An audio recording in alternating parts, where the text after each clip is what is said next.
안녕하세요.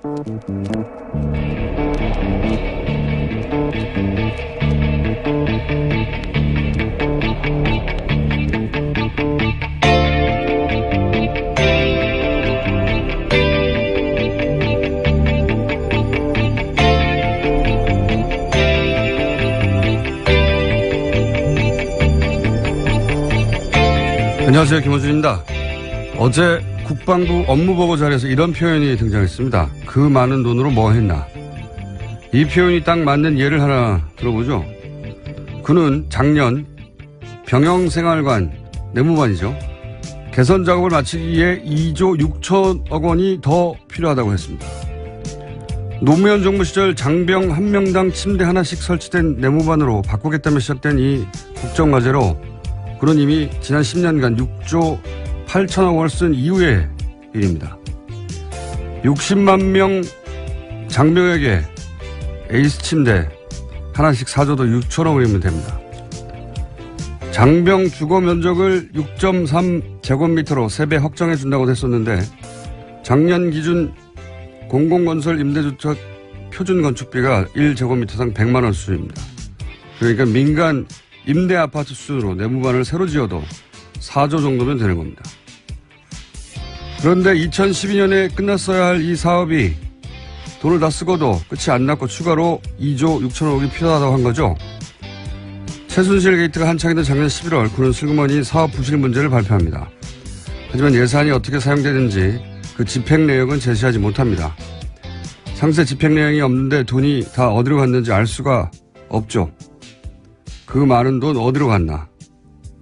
문재인 정부는 이 질문 5년간 절대 멈추지 않기를 바랍니다. 김호준 생각이었습니다.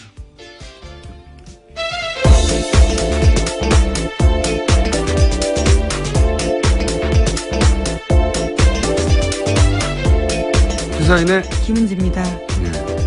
그 많은 치즈는 어디로 갔나? 여기서 나온 표현 같은데. 작년에 기재부에서 조사를 했어요. 예. 왜냐면, 얘기했잖아요. 국산 에이스 침대 60만 명에게 하나씩 줘도 6천억 밖에 안 합니다. 예. 슈퍼 싱글로. 외국산 시몬스도 가능해요. 예. 예. 라텍스 2겹으로 깔아줘도 됩니다. 그거 다 해도 6천억 밖에 안 되는데 지금 6조 8천억을 쓰고 그래도 돈이 모자란다는 거잖아요. 안 끝났다는 거예요, 그게 아직도.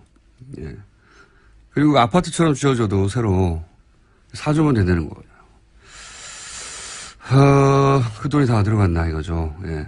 일반인들 입장에서야 이게 누가 해먹지 않고서 이럴 수가 있느냐. 왜냐하면 아직도 전 군사 1인 1침대가 안 됐거든요.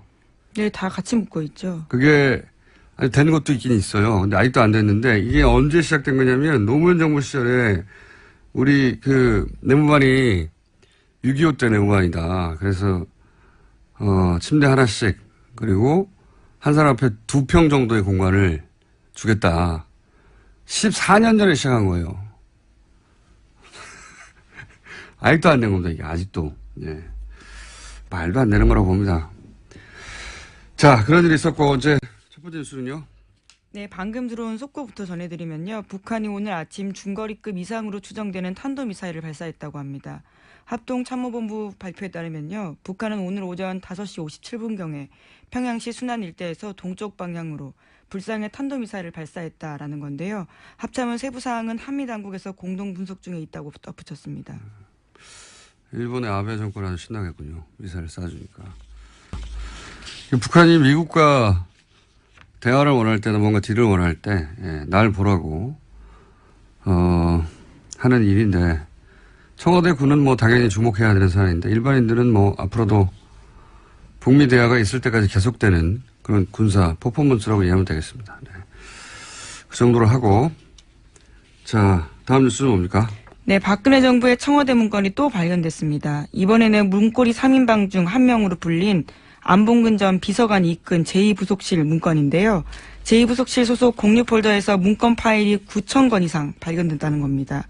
제2부속실은 최순실 씨를 사실상 수행했던 곳으로 알려져 있는데요. 파일 작성 시점은 안봉근 전 비서관이 제2부속실장으로 일했던 2013년부터 2015년 1월까지입니다. 박수현 청와대 대변인에 따르면 해당 문건에는 문학의 블랙리스트 등 내용이 포함되어 있다고 합니다. 공유 폴더다 보니까 공유 폴더라는 건 이제 본인의 파일도 있지만 같이 일하는 뭐 비서실 혹은 뭐 TF가 같이 썼다는 거잖아요. 그러니까 이 부속실을 없애면서 자기 파일만 있는 게 아니니까 지우지 않은 거죠. 예. 어쨌든 안봉근 전 비서관이 근무했던 제2부속실은 최순실의 사람 안봉근으로 알려진 비서관이 이끈 부속실이니까 여기서 뭐 자료가 꽤 나올 수도 있겠습니다. 네, 윤전추 행정관도 이쪽에서 근무했었고요. 여전히 박근혜 전 대통령을 보좌하고 있는 사람들이 속속들이 있는 곳입니다. 조윤선 전 장관은 뜨끔하겠습니다. 왜냐하면 여기서 블랙리스트 파일이 좀 나왔다고 하니까. 그것도 또 시기가 일치해서요. 더욱 그렇습니다. 자, 다음 뉴스는요? 네, 계속해서 국정원 관련된 소식 전해드리고 있는데요. 오늘 아침에도 관련된 소식이 있습니다. 이명박 정부 당시 국가정보원의 여론공작이 사법부를 대상으로도 이루어졌다고 한겨레 신문이 오늘 아침 보도했습니다. 소위 좌파 판사로 낙인을 찍는 온라인 여론전을 펼치고 극우단체를 동원해서 대법원장을 비난하는 기자회견도 배후 조정했다고 합니다. 2009년에 있었던 일입니다. 일반인이 아니라 사법부도 타겟으로 해서 이제 대국민 심리전을 했다는 거죠. 네. 네, 대법원장을 대상으로요. 대법원장 책임을 부각시키고 소위 좌파 판사 행동에 대해서 대응하라라는 심리전을 전개하라는 내용을 지시했다는 겁니다. 그러니까 집권한 세력 일부를 제외하고는 자기들 말을 안 들으면 다 적으로 간주한 거예요. 예. 그리고 그걸 국정원이 나서서 했다는 거죠. 예. 국정원이 어제 말씀드렸잖아요. 양아치 짓을 한 거라고. 양아치로 쓴 거죠, 정권이. 네, 뭐 이 정도면 양아치를 넘어서서요. 조폭이죠, 조폭. 네. 그리고 이제 여기 그 기사를 보면 이제 단체들 이용해서 이제 기자회견 열고 그리고 그런 단체들을 사주해서 고소고발하고 굉장히 많이 써먹었거든요. 예. 네, 이름 많이 들어보셨을 텐데요. 반핵 반김 국민협의회라는 곳이 있습니다. 이곳에서 대법원장과 박시현 대법관의 사퇴를 촉구하는 기자회견을 국정원 사주를 받고 했다라는 보도가 있습니다. 반핵하고 어떻게 반김이 붙습니까? 먹는 김인가요? 네, 아마 김대중 전 대통령을 그러니까요. 의미하는 걸로 보이는데. 그런 건데 예. 반핵하고 반김을 갖다 붙인 거죠. 예. 제목들을 보면 그 일관된 특징들이 있죠. 그 단체들은. 이렇게 소위 국정원이 자기들 마음대로 사주해서 쓰는 단체들은 특징들이 있습니다. 제목 짓는 곳이 따로 있는 것 같아요. 자, 다음 뉴스는요. 네, 계속해서 관련 소식 전해드리면요. 당시 국정원이 심리전을 펼친 다음 아고라에서 어떤 글을 썼는지도 상세하게 한겨레 신문이 보도했습니다. 이명박 정부를 무조건적으로 찬양하고 야권을 비난한 내용들이었는데요. 이를테면 노무현, 김대중 전 대통령을 폄훼하는 내용들이 굉장히 구체적으로 나왔습니다. 읽게도 민망한 내용들인데 노무현은 자살했다. 영웅적으로 행동한 게 아니다라는 내용도 있고요. 김대중의 조국은 북한이다라는 내용도 있습니다. 그리고 이제 노무현 전 대통령이 지옥에 가서 보내는 편지 뭐 이런 식의 글도 쓰고, 예. 이걸 국정원이 써서 유포했다는 거죠. 이게 국가의 최고 정보기관이 이랬다는 거는. 네, 국민의 세금을 사용해서 한 행동들입니다. 말도 안 되는 겁니다, 정말.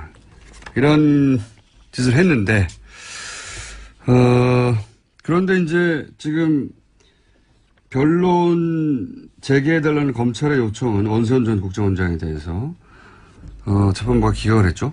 네, 어제 결정이 나왔는데요. 받아들이지 않았습니다. 법원 관계자는 변론을 재개해야 될 사유가 소명되지 않았다라면서요. 내일 원래대로 선고하겠다라고 발표했습니다.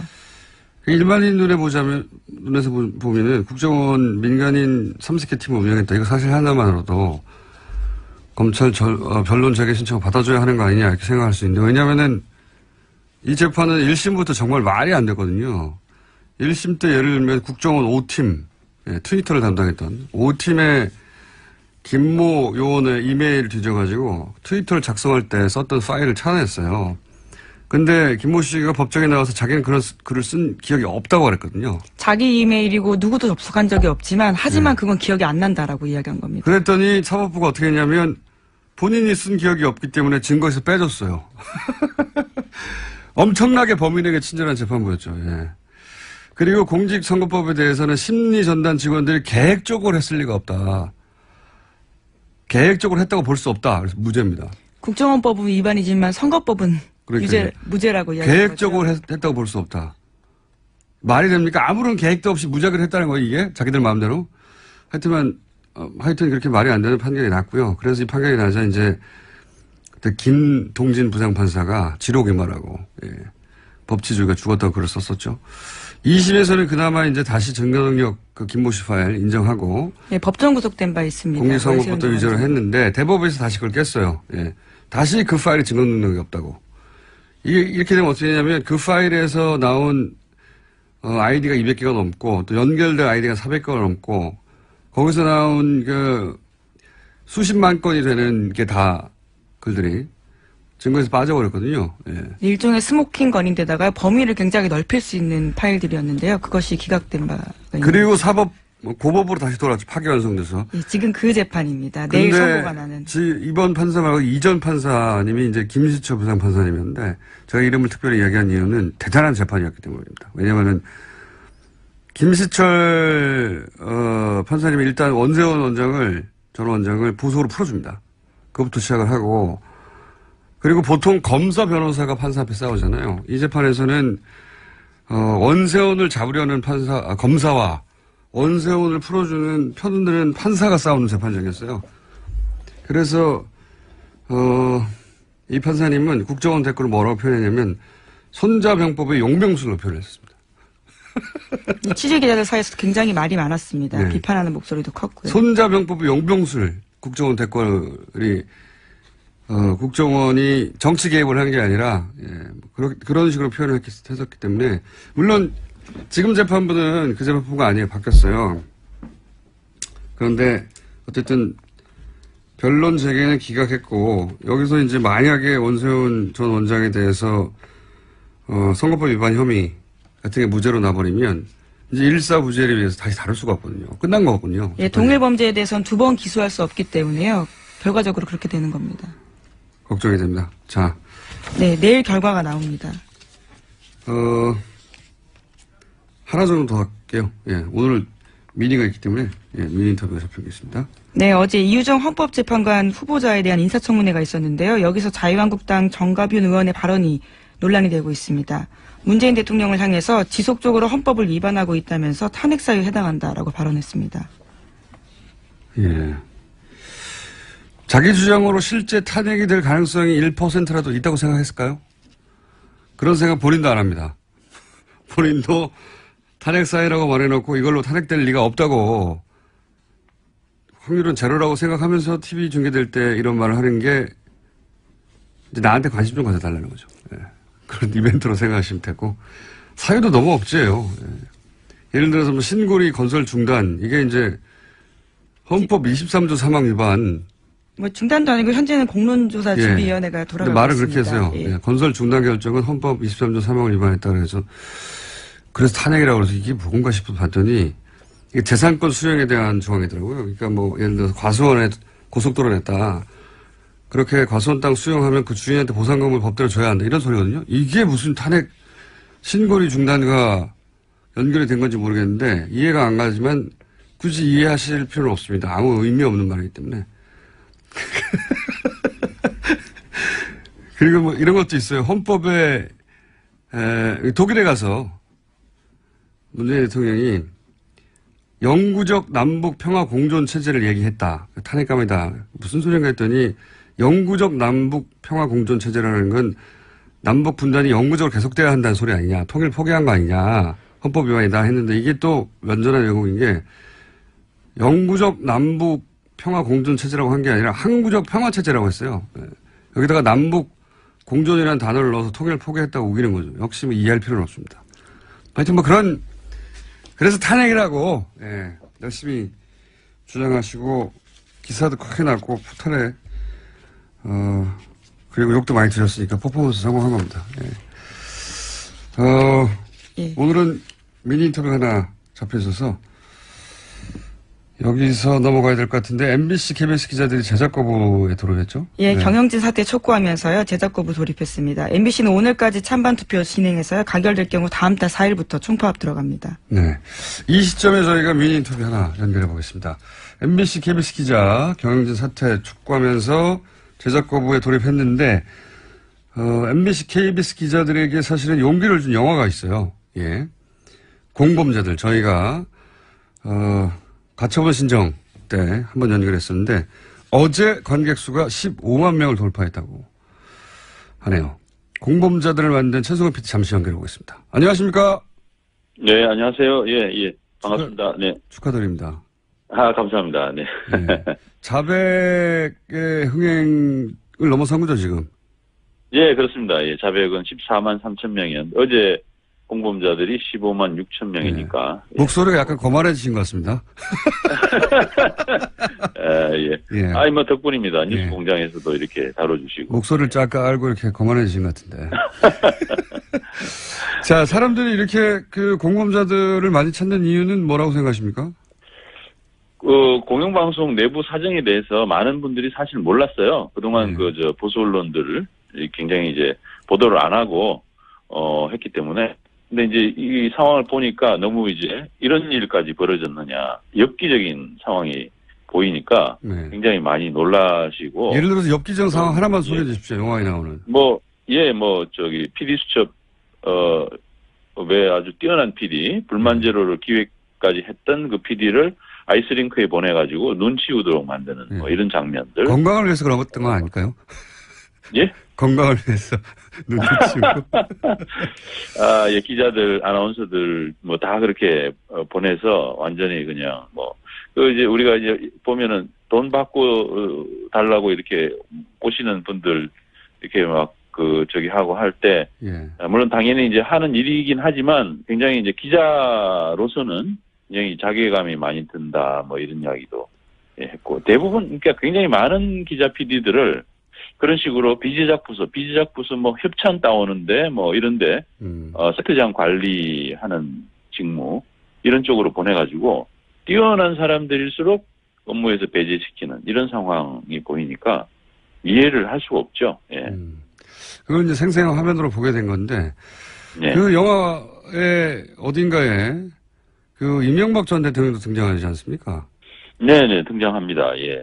이명박 전 사실 이명박 전 대통령이, 저희가 볼 때는 이제 언론을, 이렇게 만든 장본인이시기 때문에 저희가 꼭 모셔야 되는 그런 주인공이었죠. 예. 그래서 가서 뵀습니다. 그 앞에서 한없이 기다리다가 불쑥 마이크를 들이대고 그래서 찍힌 장면이 굉장히 인상적이라고 하는데 이명박 전 대통령은 이걸 봤을까요? 영화를?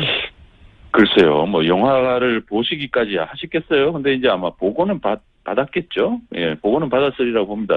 제가 그날, 이명박 전 대통령을 만났을 때, 이명박 전 대통령이 저를 기억하는 것 같았어요. 제가 4년 전에도 한번, 인터뷰를 시도한 적이 있었거든요. 그때는 이제 4대강 수십 6m 대통령께서 지시하셨습니까? 하면서 이제 대통령의 임기 마지막 날, 집으로 돌아갈 때, 제가 이제 환영인파 속에 섞여가지고 질문을 던졌는데, 아마 그때 당시에서 이를 좀 기억은 하시는 것 같았어요. 이번에 눈치가.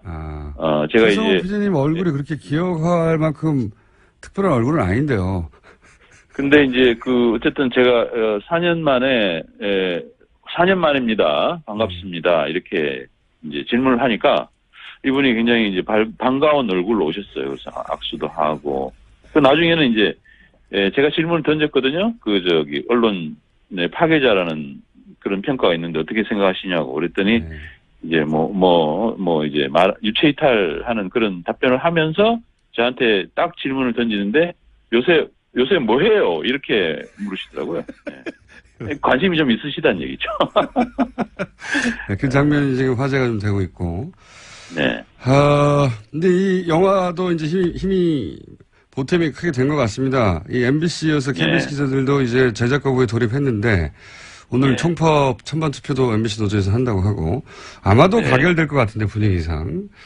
그럼요. 예, 가결될 겁니다. 예. KBS도 그렇고요. 예. 이 공영방송 정상화하는 것은 어떻게 해야 되는 겁니까? 지금 과거 정권들은 힘으로 눌러서 어떻게 잘라내버렸는데 이번에는 그렇게 할 수는 없으니까 해법을 찾기가 쉽지가 않습니다. 어떻게 보십니까? 근데 지금 사실 그 MBC 같은 경우 특히 굉장히 저희들은 불법적인 행태들이 굉장히 많았다고 생각합니다. 예.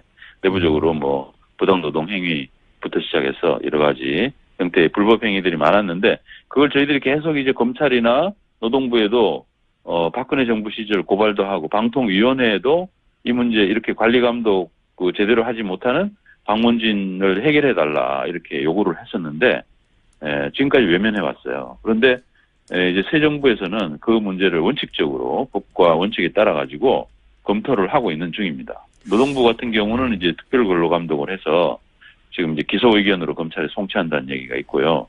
뭐 검찰도 지금 수사를 하고 있는 부분들이 있는데 그런 것들이 원칙적으로만 처리되면 저는 이 문제는 해결되리라고 봅니다. 이런 식으로까지 공영방송을 완전히 망쳐도 법에 의해서 보호받는다. 공영방송의 경영진이 이런 정말 완전히 공영방송 망치는데 법에 의해서 보호받는다라는 것은 정말 말도 안 되는 얘기죠. 그건 뭐 공영방송의 걸 견제하고 우리 사회의 진정한 언론으로서 유지할 수 있는 기본적인 그 제도적인 장치도 없다는 얘기가 되는데 저는 그거는 말도 안 되는 얘기고요.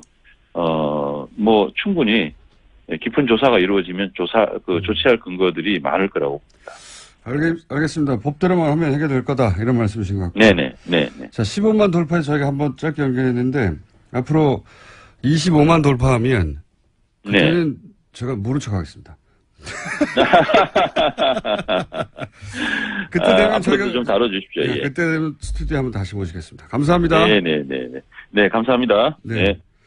지금까지 공범자들의 감독 최승호 PD였습니다.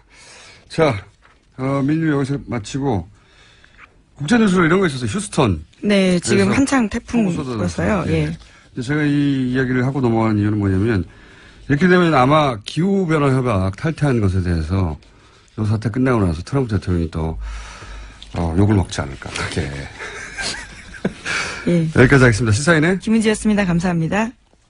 살충제 계란 파문의 중요한 원인 하나가 간과되고 있다. 이 문제는 유통구조의 문제다라고 주장하는 전문가가 있습니다. 대한민국 치킨전의 저자 정은정 박사 전화 연결됐습니다. 안녕하세요. 네, 안녕하세요. 네. 이 살충제 달걀 파문의 원인 중 하나가 유통구조의 문제라는 이야기는 사실, 언론을 통해서 이렇게 보도된 적이 없는데. 네. 자, 언론에서 보도되지 않은 대목 질문부터 먼저 드리겠습니다. 이번 살충제 달걀 파문은 농가 입장에서 상당히 억울한 게 있다. 생산자 조직에서 계속 사전검사 제도를 정부에 요청해 왔는데 정부가 묵살한 것이다. 이렇게 말씀하셨어요? 이거 좀 설명 좀 해주십시오. 2011년, 그러니까 사실은 계속 조류 독감이다 해서 이 축산물 안전에 대해서 소비자들 불안이 높았기 때문에 양계협회 차원에서도 좀 대응을 하자 이런 이야기들이 많았고요. 그래서 네. 2011년쯤에 입법을 요구한 적이 있거든요. 농가에서 먼저. 네, 그러니까 그 산란계 농장들의 협회인 거죠. 모임이라고 할 수 있죠. 그러니까 그 단체에서 계란의 경우에 이렇게 출하를 할 때마다 샘플링을 해서 검역을 좀 의무화해달라 오히려. 왜냐하면은 좀 불안하잖아요. 언제 걸릴지도 모르고. 그러니까 아예 제도에 위반을 해주고 그렇게 되면 이제 검역을 하거나 이럴 때는 예산이 발생을 하니까 네. 그 부분은 사실 이제 국가에 요청을 한 그렇죠. 거죠. 근데 이제 그런 요청들이 묵살이 됐고 거기서부터 이제 발생한 문제라고도 볼 수 있죠. 그러니까 양계 농가에서 먼저 정부에 너무 불안하니까 검역을 의무화하고 법제화 달라고 요청을 했는데 정부에서 묵살했다는 거죠? 그 당시에 사실은 이런 검역이라든가 왜냐면 조류독감 계속 터지고 구제역 터지고 이런 문제들이 발생을 했으니까 검역 자체를 아예 그러면 의무해달라. 근데 이제 그 비용은 알겠습니다. 사실 이제 정부 쪽 요청을 한 거죠. 예. 그렇게 농가 입장에 억울한 면이 있다는 점도, 한 가지 짚으시고 또 한 가지 짚으신 게 이것은 또 그 유통 과정의 한계 때문이기도 하다라고 말씀하셨어요. 이게 어떤 말인지 좀 설명해 주십시오. 특히 그 축산물 중에서 계란 같은 경우에 잘 깨지기도 하고요. 유통 기한도 짧고 하다 보니까 유통 비용 차지가 한 53% 정도 돼요. 그러니까 우리가 먹는 계란에서 53% 정도는 사실 유통 비용이라고 할 수 있는데요. 뭐 유통은 원래 그냥 굉장히 중요한 영역이기는 한데 네. 이게 문제는 뭐냐면 계란이 한 개당 한 생산 비용이 120원에서 130원이 나오거든요. 계란 하나당. 예, 근데 네. 실제로 이 생산자들이 출하를 했을 때 개당 그 90원에서 100원 정도밖에 받지를 못해요. 그러니까 하나씩 팔 때마다 한 30원에서 40원 정도씩 이 손해가 나니까 그것을 보전하는 방법이 사실은 그 굉장히 대량으로 생산을 한다던가 아니면 파란, 그러니까 그 깨진 계란이라든가 오란이라거든요. 그 오염 물질이 묻은 계란. 그러니까 실제로 폐기를 해야 되는 것들인데 그것마저도 사실 알뜰하게 출하를 해서 그 손실을 보존을 해야 되는 근본적인 문제가 있었던 거죠. 그렇군요. 유통비가 절반 이상 차지하기 때문에 그리고 이 도매상들이 사갈 때 계란을 원가 이하로 사가기 때문에 거기를 맞추려면은 점점점 대형화될 수밖에 없었다. 대량으로 생산하고. 그리고 아무래도 가격 결정권 자체가 이 매집상들, 그러니까 큰 손이라고 이제 시장에 큰 손들이 있기 때문에 생산자들이 전혀 개입할 수가 없거든요. 그래서 그 부분도 봐주지 않으면 이런 사태는 계속 반복이 되지 않을까. 뭐 저는 이제 그렇게 생각합니다. 그렇군요. 이제 농가 입장에서는 원가가 안 나오니까 점점점 한 곳에 말이 몰아 넣어서 키울 수밖에 없고 그런데 그 이게 상당 부분이 유통사한테 가버리기 때문에 이 유통 구조를 개선하는 방안이 굉장히 시급하다 이렇게 생각할 수 있네요. 그렇죠. 사실 이 문제도 함께 보지 않으면 뭐 사실 근본적으로 대책을 세울 수는 없는 거죠. 방역을 아무리 잘한다 한들 지금 전체적으로 농산물의 어떤 최저 가격이 보장되지 않는 구조에서는 이번에는 계란이지만 그럼 그 다음에는 어디서 터질지 사실 알 수 없죠. 예. 그러니까 농민들이 부도덕해서 그렇다라고 하는 프레임이 있는데 그게 아니다. 예. 뭐 일부 그 책임 있는 농가들은 사실은 반성은 해야 되지만 계속 그렇게 범죄화시켜서 몰아간다고 해갖고 절대 뭐 이렇게 소비자들도 이득이 될 수는 없거든요. 지금 상태에서는. 농가들을 부도덕하다고 그 지적하는 것으로 해결될 문제가 전혀 아니라는 말씀이네요. 말하자면. 뭐 그렇죠. 예. 오히려 농가들은 이렇게 해가지고 너무 불안하니까 안전히 입법을 요구한 적도 있고 정부가 오히려 거부했었고.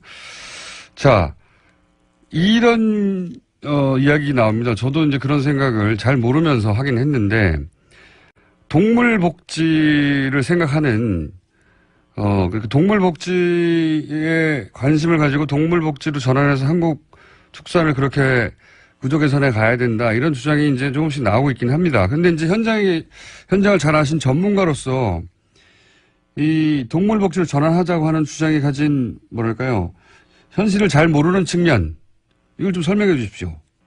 뭐 사실은 동물복지 굉장히 중요하고요. 그렇게 지향을 해서 가기는 가야 되지만 기본적으로 한국의 어떤 국토 조건이 축산에 아주 적절한 그 조건은 아니거든요. 목초지도 많지 않고 또 산지 지형이고 날씨가 굉장히 춥고 더우고 이게 이제 굉장히 극단으로 날씨가 왔다 갔다 하고 그렇다 보니까 사실은 그 축산에 굉장히 어려움을 겪는 그 생태적인 조건이 일단은 있고요. 실제로 이 동물복지 인증 농가가 지금 1% 정도밖에 되지를 않아요. 1%. 그만큼 현실적으로 이 동물복지 인증을 받기가 굉장히 어려운 조건이란 얘기고, 그 다음에 그 대안이라고 할 수 있는 유기축산도 실제로는 지금 한 14개 농가 정도밖에 받지를 못했거든요. 그리고 아예 이쪽은 아예 한우 분야는 아예 없어요. 그만큼 어려운 조건인데. 유기축산은 뭡니까? 지금 무항생제 단계가 있고요. 그리고 그 다음 단계가 유기축산이고 사실은 가장 높은 단계가 동물복지 인증 단계인데요.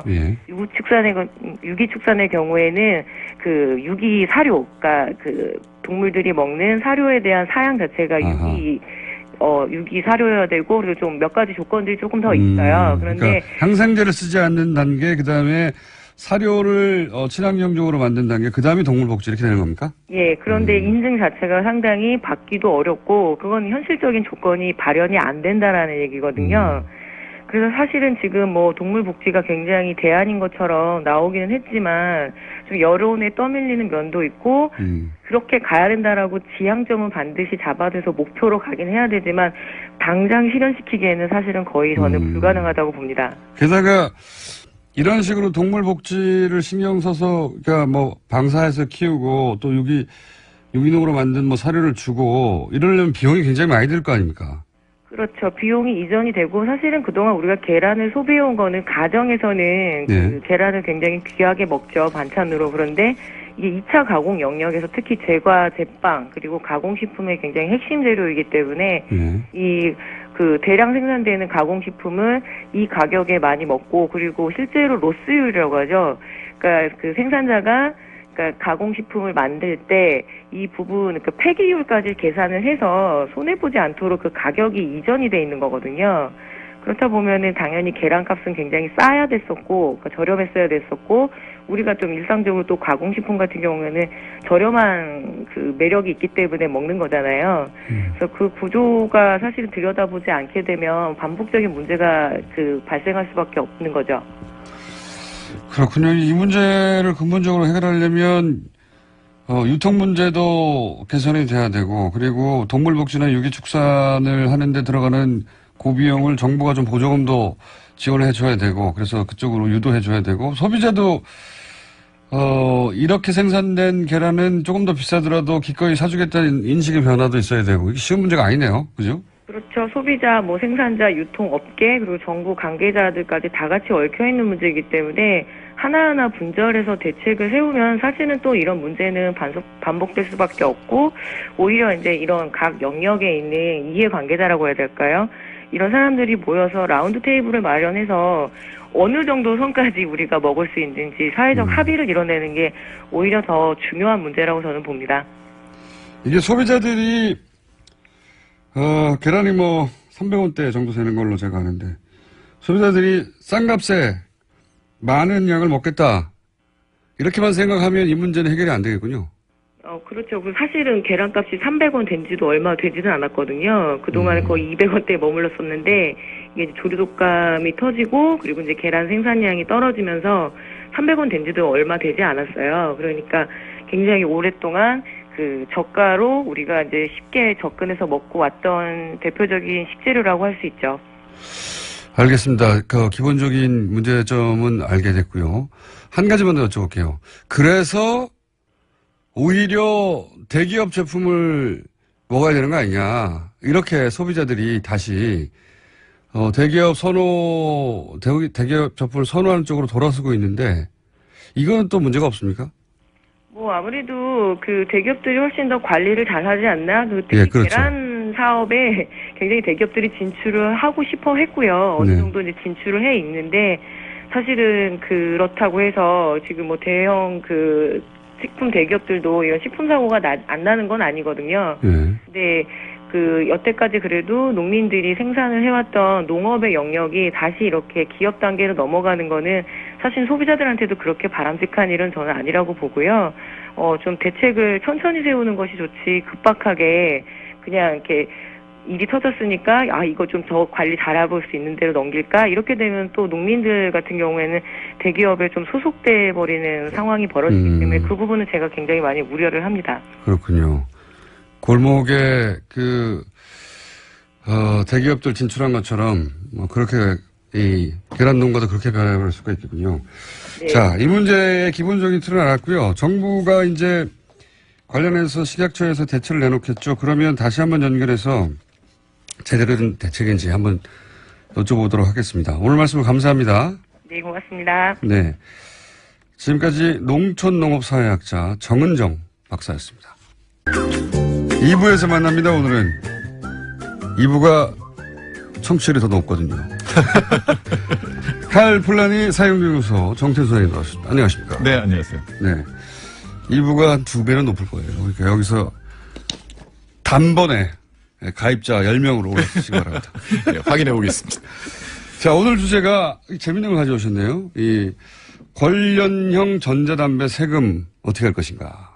뭐 전 관심이 없는데 예. 김어진 총수는 관심이 있을 거예요. 흡연자들은 요즘 이렇게 관련형 전자담배, 그러니까 전자담배의 과거 형태와 다르게 찌는 담배라고 하죠. 예. 네.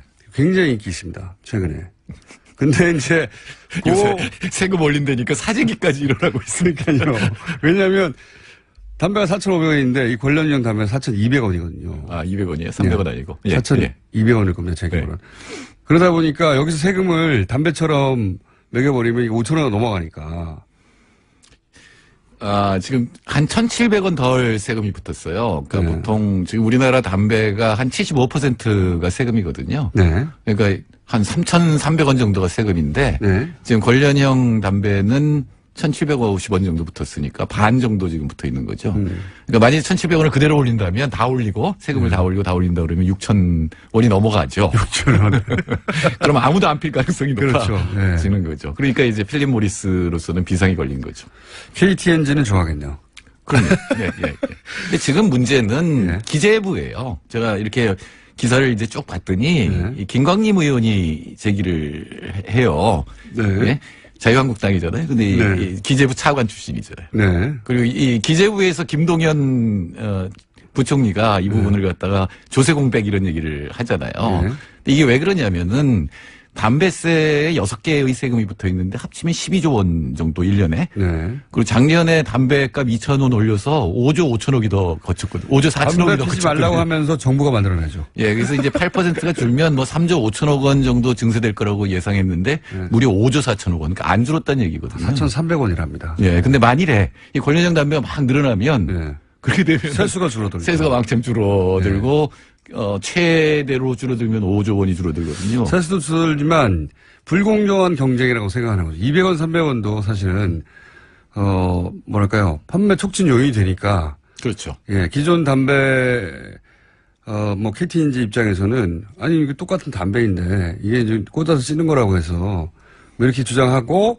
이 전자 관련 관련형 전자담배 업계에서는 이게 더 좋다, 몸에. 그러니까 이제, 그런 나쁜 요인을 제거했고, 거기 들어간 비용도 있고, 그리고 건강에 그만큼 좋은 거니까 또 싸게 팔을 수 있어야 되는 거 아니냐, 이런 주장을 내세웁니다. 네, 그러니까 처음에 세금을 어떻게 매겼느냐라고 하는 게 굉장히 이제 우린 궁금하잖아요. 근데 그걸 잘 모르겠어요. 뭐, 파이프형으로 분류됐기 때문에 싸게 지금 세금이 매겼다라든가, 뭐, 이런. 전자담배로 분류하다 보니까, 처음에, 네, 액상담배는 많이 붙는데 이제 이건 뭐 또 고체형이기 때문에 분류를 왜 없던 종류가 생겼기 때문에 이거 도대체 어떻게 분류해야 하지 하다가 어쨌든 전자적인 장치를 활용하니까 전자담배로 분류를 해놨던 거예요.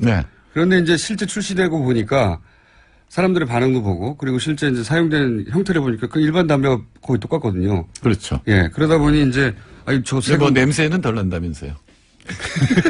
제품에 대한 광고를 제가 하진 않겠습니다만은. 이게 굉장히 많이 늘어나면 기재부 입장에서는 최악으로는 5조 정도가 줄어들거든요. 그러니까 세금이. 세금 문제죠, 세금 문제. 예, 근데 정부 입장에서 지금 그러니까 복지 예산의 증세를 5.5조 한다 그랬거든요. 15조 원 늘려야 되는데. 근데 그게 여기 15.5조 증세인데 그게 담배 하나로 다 날아갈 수도 있거든요. 또 거꾸로 생각하면 이런 것도 있습니다. 그러니까 뭐 세수가 줄어드는 거는 정부 사정인데 세수가 줄어드는 이유가 따져보면 이게 이제 그 필립 모리스라고 하는 외국 업체가 만든 이 관련형 전자담배 때문인데 그러면은 담배 세금이 그렇게 많이 붙어서 그렇게 비싼 거지 사실 원가로 따지면 얼마 안 되잖아요. 그러니까 25%밖에. 막대한 이익이 정부의 세금으로 가는 게 아니라 외국 기업으로 나가는 거죠. 그렇죠. 예. 그렇게 따지니까 정부 입장에서도 아니, 이거 우리 기업한테 가는 것도 아니고, 이렇게 빠져나와. 우리 기획재정부가 그렇게 민족적이지 않은데, 어쨌든 모듈로요. 6,300원을 올리면 누가 사겠어요, 그거를. 그렇죠. 근데 이제 또, 아직도 정확하게 안 나온 게 과연 이 관련형 담배가 정말 건강에 더 좋으냐. 네, 그것도 아직, 확실하지가 않거든요. 그렇죠. 정부 차원에서의 조사가 끝나지도 않았고. 근데 그런 이유가 있다 손 치더라도, 제가 이제 관심이 있어서 외국의 가격은 얼마나 할까. 왜냐하면은 나라마다 담배 붙는 세금의 액이 틀리고 이 관련형 담배 붙이는 세금도 다 틀리더라고요. 그러니까 우리보다 훨씬 세금이 높은 것도 관련형 전자담배는 세금이 없는 것도 다 그 나라의 담배 가격보다 조금 더 싸요. 비슷하거나. 그러니까 사실은 원가하고 상관없이 그러니까 이 관련형 전자담배 업계가 무슨 논리를 내세우든지 간에 그냥 그 나라의 담배값 비슷한 거는 조금 싸게 하는 거죠. 더 팔리라고. 1%에서 0.5% 싸게 해서 예. 파는 거죠. 그러니까 다른 논리하고 상관없어요. 잘 팔리라고 그러는 거예요. 그쪽도. 그렇죠. 예, 그런 거고, 지금, 물론 이제 필립 모리스나 이런 데서 돈을 많이 버는데, 그럼 네. 세금을 1,700원을 더 붙이면, 네. 지금 가격에서 1,700원을 올리냐, 그럼 6,000원이 되는데, 아닙니다. 예, 못하죠. 못하죠, 거기도. 예, 거기도 못하면, 자기 이제 일이 줄어드는 거죠, 그냥. 예, 이윤이 줄어들고, 그러면 이제 모든 문제 해결될 것 같은데, 같은데. 문제는 이걸 빨리, 우리 정부가 빨리 이 건강이 얼마나 좋은지와 근거를 확실히 제시를 하고 세금을 올리지 않으면, 네. 이거 투자자 국가 제소에 걸릴 가능성이 굉장히 그게 높습니다. 문제라고 하더라고요. 필립 네. 모리스가 제소할 수 있죠. 네, 정부 필립 상관. 모리스가 오스트레일리아에 제소를 한 내용이 뭐였냐면은 우리 지금도 우리 담배 오스트레일리아에. 나오잖아요. 예. 예. 우리 담배 이렇게 좀 흉측한 이 그림들이 그림들, 나오잖아요. 네. 건강에 좋은 그림들. 네. 근데 그거를 좀 크게 했다고 해서 투자자 국가 제소에 걸었었거든요. 아, 사이즈를 좀 키웠다고? 예. 그러니까 그런 것도 제소 대상이 되기 때문에 이 부분은 우리 정부가 빨리 과학적 근거를 마련하고 그다음에 세금을 이렇게 올리는 것이 옳다라는 거를 만들고 빨리 하지 않으면 지금 사재기 일어나잖아요. 그럼 이미 현실에서 점유율이 막 늘어날 거 아니에요? 그렇게 되면 이거는 필립 모리스가 제소를 할 수 있는 근거가 될 수가 있기 때문에 정부가 빨리 오히려. 이거는 과학적 근거를 만들고 국민을 설득해서. 설사 정부가 세금을 올리더라도 이 가격을 그러면 5,000원, 6,000원대 못 올립니다. 못 올리죠. 안 팔리니까. 네. 그렇게 되면. 그래서 그렇게는 못하는데 그러니까 이걸 정부의 세금을 내느냐 아니면 필립 모리스의 이익으로 주느냐 이 차이라고 생각하시면 될 것 같긴 한데 근데 왜 못 올렸어요? 올릴 것 같더니 어제? 아니, 반대하는 의원들이 있으니까 자유한국당 같으면 재밌잖아요. 자기들이 올려놓고 그다음에 이제 줄여야 된다고 이 서민들을 위해서 줄여야 된다고 얘기했는데 자유한국당의 김광희 의원이 올려야 된다고 얘기를 지금 제기를 한 거거든요. 관련형 전자담배에 대해서. 예. 그리고 또 몇몇 유승민 의원이나 이런 사람들이 건강에 좋다면 더 세금을 줄이는 게 맞지 않느냐 이런 이제 논리를 또 대기도 했죠. 건강에 좋다면 더 세금을 줄이면 사람을 줄이는 게 맞지 않느냐 또 저도 설득될 뻔했어요. 맨 처음에 기재부가 이게 건강을 위해서 세금 올린다고 했거든요. 예. 그 논리 설득될 뻔했는데 근데 그거는 그냥 그 다국적 거대 기업이 만들어낸 논리일 뿐 어떤 나라에서 어떤 세금을 매기든 그 나라에 담배보다 조금 더 싸거나 비슷하게 한다니까요. 그러니까 그건 그냥 자기들 마케팅 논리지 실제로는 상관없어요. 왜냐하면 권력은 담배 맞는데 얼마 든다고요. 그게. 네, 그러니까 다 이익인데 그냥. 올리지도 못하고 이제 세금을 줄이면 그만큼 이제 필립 모리스의 이익이 되는 건 맞죠. 그렇죠. 네. 그 부분을 어떻게 처리할 것이냐 이게 이제 과제가 되겠죠. 아, 이거 재밌는 사안입니다.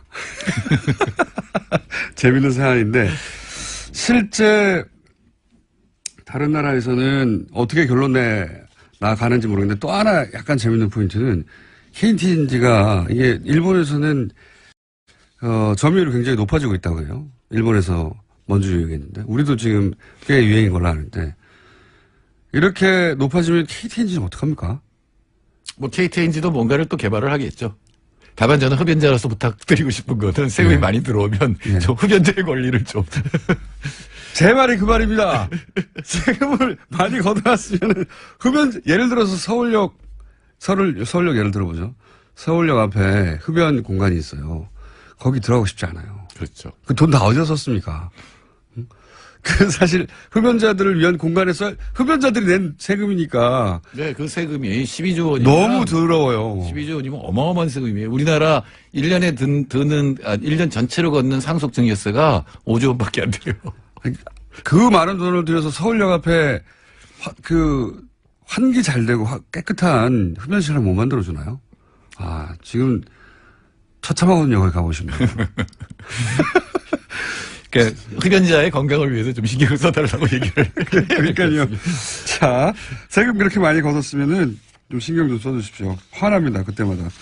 담배 피우는 사람으로서. 이와간 관련용 전자담배에 관해서 관심이 굉장히 높은데 세금 가지고 지금 논쟁이 붙었습니다. 네, 제가 말씀드리고 싶은 거는 과학적 근거를 빨리 마련해야 된다. 그리고 인상하는 쪽이 올바른 것 같은데 과학적 근거를 빨리 만들어서 국민들 합의를 얻어서 세금을 인상하는 것이 맞다. 소장님 생각은 인상하긴 해야 된다.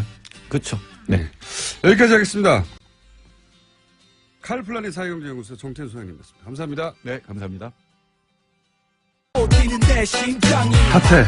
예. 등장하시면 저희 문자창이 핫해지는.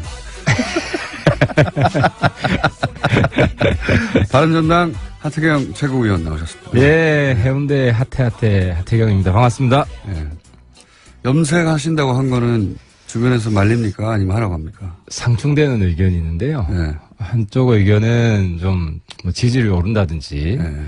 그런 걸 이제 걸어라. 기념하는 걸로 같이 해야 되지 않냐는 지지율 의견이 얼마가 있고, 되면 나는 하겠다 이런 하겠다. 거. 그리고 또 반대되는 의견은 그걸 해서 지지율 올리는 게 낫지 않겠냐. 참 무의미한 논란이네요. 그래서 제가 염색해서 지지율을 올리려고 하면 역풍 맞을 거다. 떨어질 거다. 아, 그러면 퍼센티지를 걸어보세요. 일단 11%. 안 하시겠다는 얘기인데. 우리 맥시멈이 10%까지 갔기 때문에. 네, 당분간 안 하시겠다. 1%만. 그럼 어떤 여론조사 기관의 기준으로 11%를 말씀하십니까? 어디든. 예. 저희가 그럼 돈 주고 어디 하나 시키겠습니다. 자, 그러면 염색 공약은 당분간 실행이 안 되는 것으로 알겠고, 지난주에 짚어볼 만한 내용들이 이제 안철수, 후보라고 해야 되나요? 예, 후보였었죠. 예, 당대표 후보가 대표가 선출됐습니다. 51%로. 예. 어떻게 보십니까? 재기의 기회가 될까요?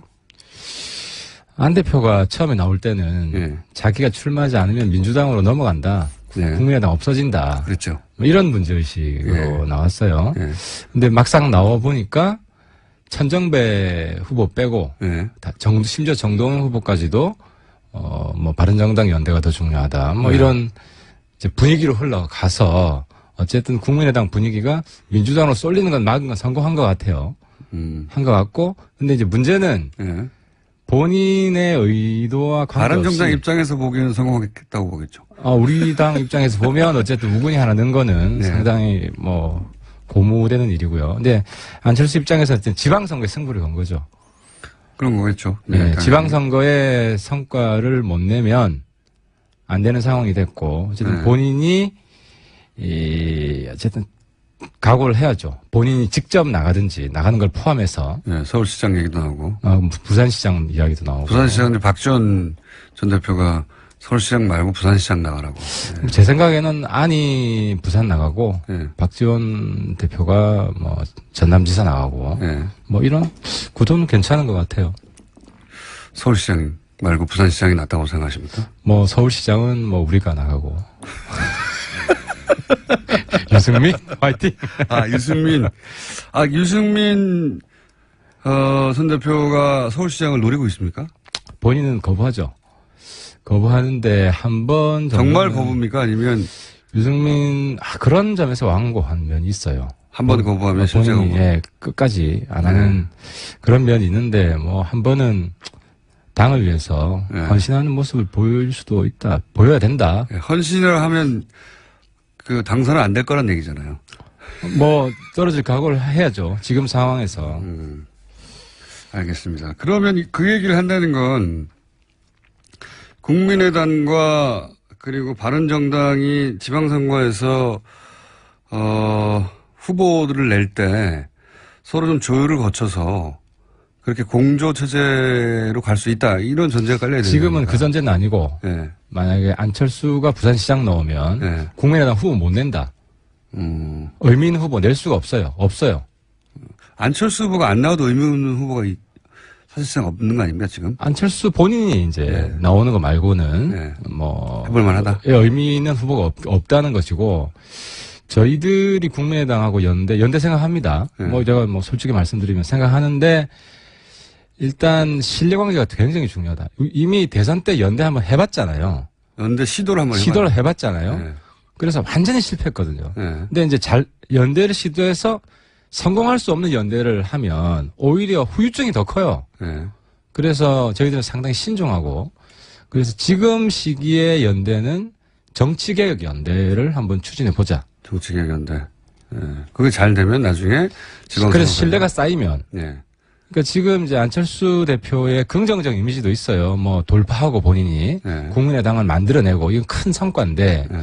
다른 한편은 좀 홍준표하고 비슷한 이미지가 있어요. 예측하기 어렵다. 어떤 의미에서 예측하기 어렵습니까? 예측하기 어려운 면이 있죠. 이번에 출마한 것도 상당히 예측하기 어렵죠. 그리고 물론 출마한 다음에 과반수를 넘긴 것도 사실 제 예측을 좀 벗어났어요. 하지만 간신히 남았어요. 51%. 그렇죠. 근데 1차전에서 못 넘을 거라고 많이 생각했는데 어쨌든. 네. 의원님의 전망을 이렇게 맞는 적이 그렇게 많지는 않습니까? 그래서 안 대표의 예측 불가 이것이 어떤 연대를 하는데 큰 지금 장애물이에요. 그래서 바른정당 입장에서는 어느 당이든 그럴 거예요. 그래서 국민의당 내부도 마찬가지일 거예요. 이제 안 대표가 이제 정치적 구력이 좀 높아지잖아요. 네. 그래서 좀 더 단련되고 있다. 고 이제 좀 긍정적으로 봐주고 싶고. 근데 이제 검증을 해봐야죠. 긍정적으로 봐주고 그래서 국민의당이 바른정당과 이번 지방선거에서는 이제 연대도 하고 그걸 바라시는 것 같긴 한데 그런데 안철수 대표 과도가 그렇게 뭐랄까요 순탄치만은 않을 것 같은 것이 이번에 당선된 최고위원들이 한 분 빼고 그 한 분은 또 안철수 계가 아니라고 지금 박순호 의원은 알려진 최고위원들 그러니까 최고위원들이 다 원외예요. 한 분을 빼고 원외라는 건 게다가 원외를 넘어서서 국회의원을 한 번이라도 해본 사람은 안철수 대표 한 분밖에 없고 초선 나머지는 초선도 경험해보지 않은 좀 야박하게 얘기하면 국회의원 지망생이죠. 그렇죠. 근데 이제 이렇게 되면 나머지 40여 명에 이르는 국회의원들이 이 당 지도부의 결정에 대해서 더군다나 본회의장도 못 들어가고 국회를 겪어보지도 않았고 국회의원이 대본 경험 자체가 없는 사람들의 판단을 신뢰하고 따라줄 것인가. 한국당도 좀 비슷하죠. 한국당도 최고위원 누군지 기억나는 분 있으세요? 의외에 원내 중에. 예. 없습니다. 하지만 그렇죠. 하지만 이제 홍준표 대표는 국회의원을 오래 했었고. 그러니까 이제 네. 정치력인데 예. 한국당 대표 최고위원 체제랑 거기는 이제 대표 따로 선거하잖아요. 예. 대표 따로 선거하고 최고위원 따로 선거를 하기 때문에 대표 사실상 제왕적 대표제예요. 예. 한국당과 지금 국민의당 그래요. 대표한테 권한이 많이 있는. 그렇죠. 예. 우리 당은 사실 최고위원을 같이 해서 이제 수평형 네. 지도체제. 본인이 그래서 넘버 2가 된. 그래서 지금 한국당이나 국민의당이나 비슷한데 예. 지금 문제는 이제 홍준표가 안철수 개인만 잘하면 당이 살아요. 예. 그 당대표가 잘해서 지지율을 올리면 예. 뭐 의원들은 다 해피하는 것이고 한국당도 마찬가지고. 근데 이제 한국당은 홍 대표 체제가 있었지만 상당히 좀 부정적이었잖아요, 평가들이. 뭐 예. 그렇게 올라가지 않았잖아요. 예. 근데 안 대표가 한 달 뒤, 한 2달 뒤 이건 좀 지켜봐야 될 것 같아요. 홍 대표. 근데 제가 볼 때는 좀 홍 대표 따라가기 좀 냄새가 난다. 어떤 의미에서 그렇습니까? 그러니까 일성이 선명야당, 예. 똑같아요. 강성야당, 예. 선명야당. 근데 지금 안보 위기이기 때문에 예. 그 정치권이 좀 국민들을 좀 불안하게 하지 말아야 되는 면이 있어요. 안보 위기에 국민이 단합해야 되고 정치권이 단합해서 국민을 좀 하나로 뭉치게 하는 것이 여당의 역할이기도 하지만 지금 야당의 역할이기도 하다. 물론 이제 견제하지 말자는 건 아닌데 뭐 한 7대3 이제 같이 단합하고 협력하려는 모습을 안보 위기 때는 여야 가릴 것 없이 좀 보여주는 것이 국민을 위한 정치의 가장 중요한 부분이 아닌가 하는 거죠. 이 당 지도부의 최고위원들이 다 원외로 국회를 경험해보지 못했다는 것은 그렇게 큰 문제는 안 될 것이다. 제가 볼 때 마이너한 거다. 근데 이제 마이너하다. 안 대표가 잘못하는데 견제하는 사람이 없는 네. 지금 이제 한국당이 딱 그래요. 예. 한국당이 보면 극으로 나가면 내부에서 별 이야기가 없고 오히려 친박 청산하자 그러면 그거 하면 안 된다고 예. 최고위원회에서 친박 최고위원이 나오잖아요. 그러니까 네. 견제해야 될 때 못하고 안 해야 될 때 견제하고 하는 게 지금 한국당 마이너 최고위원들의 모습이에요. 예. 모습인데 안 대표 체제 하에서 최고위원들이 어쨌든 목소리라도 내주면 견제할 때 해주면 예. 그나마 역할을 하는 것이다. 하지만 거의 전적으로 안 대표 개인 플레이를 할 수밖에 없는 구조다. 그 최고위원 중에 국회의원을 해본 사람도 대선 후보를 해본 사람도 안철수 대표께서 안철수 대표 혼자면 아니 저는 이제 왜 그런 말씀을 드리냐면 국회의원 지망생과 국회의원을 한 번이라도 해본 사람들의 격차는 사실 정가에서 평가가 엄청나게 차이가 나지 않습니까? 물론 그렇죠. 실제 국회의원 지방선거에 대해서 국회의원이 된 분들이 가지는 뭐랄까요? 하대? 직접 표현하지는 않지만 뭘 알아? 뭐 이렇게 하는 그런 지도부를 과연 그 국민의당의 그 구력이 높은 정치인들이 잘 근데 따라주겠는가? 뭐 국회의원을 상당히 높이 평가하시는데, 근데 실제로 국회의원들 중에서도 정치력, 중앙 정치에서 역할을 하는 분들이 별로 없지 않아요? 네, 뭐 대부분 알겠습니다. 뭐 지역구 중심으로 하기 때문에. 어쨌든 안철수 전 대표만 잘하면 국민의당은 기회가 있을 수 있다. 예, 이렇게 유형을 해보고. 연대 얘기하셨으니까 또 하나 여쭤볼게요. 김무성 의원과 정진석 의원이 공동연구 모임이라고 한국당하고 바른정당하고 한국당의 이제 소위 비박계 일부 그리고 바른정당이 또 일부 혹은 전체 그리고 국민의당도 일부 이렇게 해서 뭐라고 불러야 될지 모르겠지만은 뭐 어떤 중도 새로운 신당이 탄생할지도 모른다는 시나리오가 있어요. 그 김무성 대표가 그리는 그림은 그 비슷할 것 같아요. 이제 그건 김무성 대표뿐만 아니라 저도 비슷해요. 그러니까 근데 좀 장기적인 그림이에요. 빅픽처가 우리 바른정당 중심의 중도 보수 대통합 그리고 친박 친홍을 배제한 그 국민의당과 한국당의 그나마 좀 합리적인 분들 이런 빅픽처인데. 지방선거 전까지 시나리오는 아니고요. 지방선거 전에 이런 구도를 이렇게 통합은 안 되더라도 구도를 만들어서 야 3당이 단일한 후보를 낸다 이런 거 아닙니까? 지방선거에서. 그렇게 제가 김무성 대표랑 이분 사실 조율을 합니다. 이야기를 서로 의견을 나누고 하는데 그렇게까지 단기적인 목표를 두고 하는 건 아니고 이제 한국당 이제 김무성 대표도 좀 본인이 정치적으로 무기력해져 있다가 이제 원기를 회복하고 먼저 뭘 좀 해보려고 하는 거예요. 그림 좀 그려보시려고 하는 거잖아요. 하는 거고 그리고 저희 당 입장에서도 그 이제 한국당 내에서 연대 파트너가 홍 대표 통제에 있는 사람이 아니에요.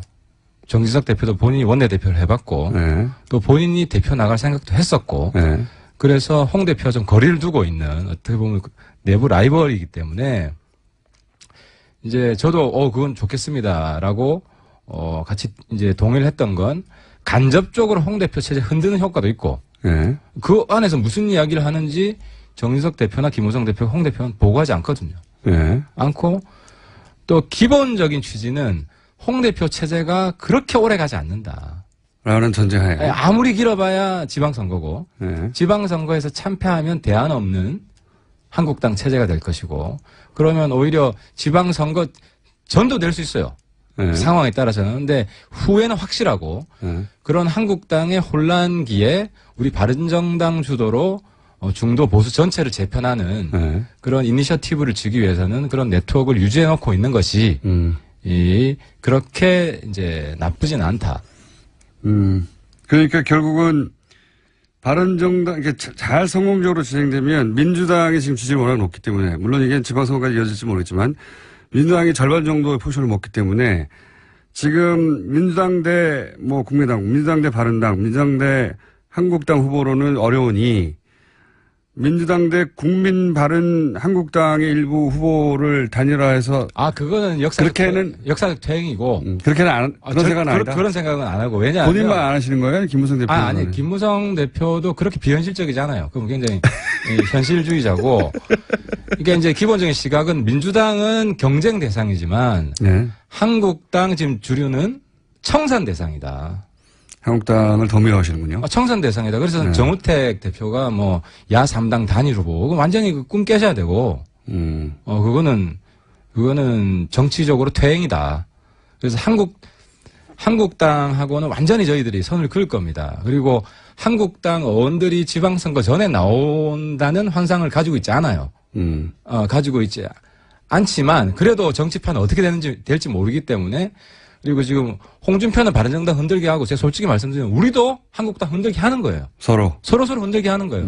그 흔들기 차원에서 김무성 대표는 나름의 역할을 그 서로 흔들리고 있습니까, 양쪽이? 바른정당이 흔드는 것만 지금 효과가 있나요? 아니면 한국당이 흔드는 것도 효과가 있습니까? 지금 서로 한국당이 목소리를 자꾸 흔드는 흔드는 거잖아요. 예. 그러니까 이제 좀 그런 마음이 없진 않을까요? 한국당이 확실히 흔들어줘서 네. 지금 이제 한두 명이라도 이제 홍준표 대표의 목표는 한 명 빼내기예요. 그래서 교섭단체 무너뜨리겠다. 무너뜨리는 거. 근데 이제 11 사실 명으로.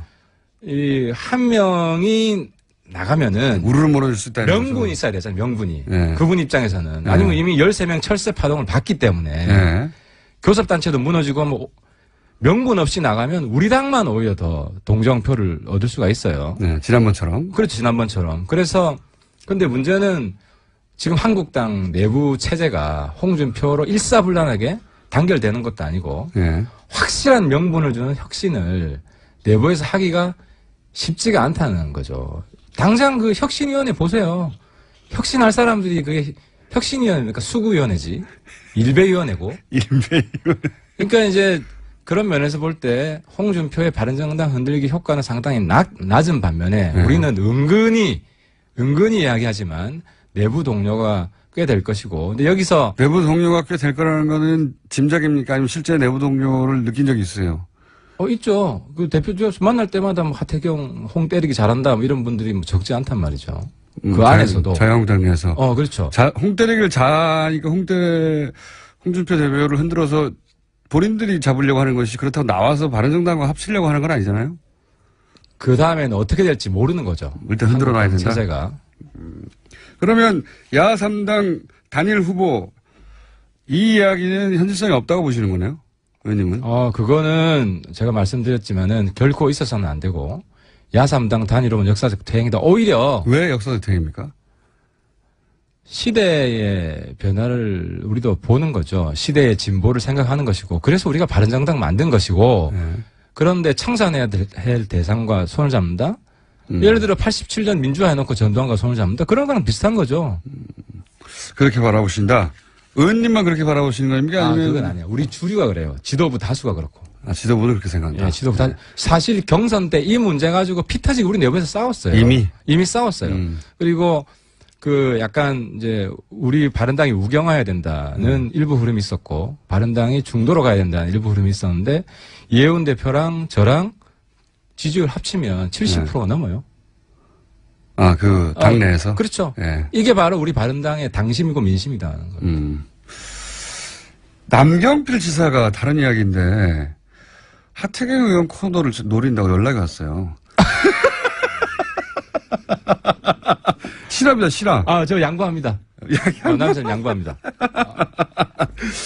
그래서 현직 도지사가 어떻게 이 코너에 고정으로 나오냐고 안 된다고 저희가 했는데 그럼 오디션을 보겠다고. 예.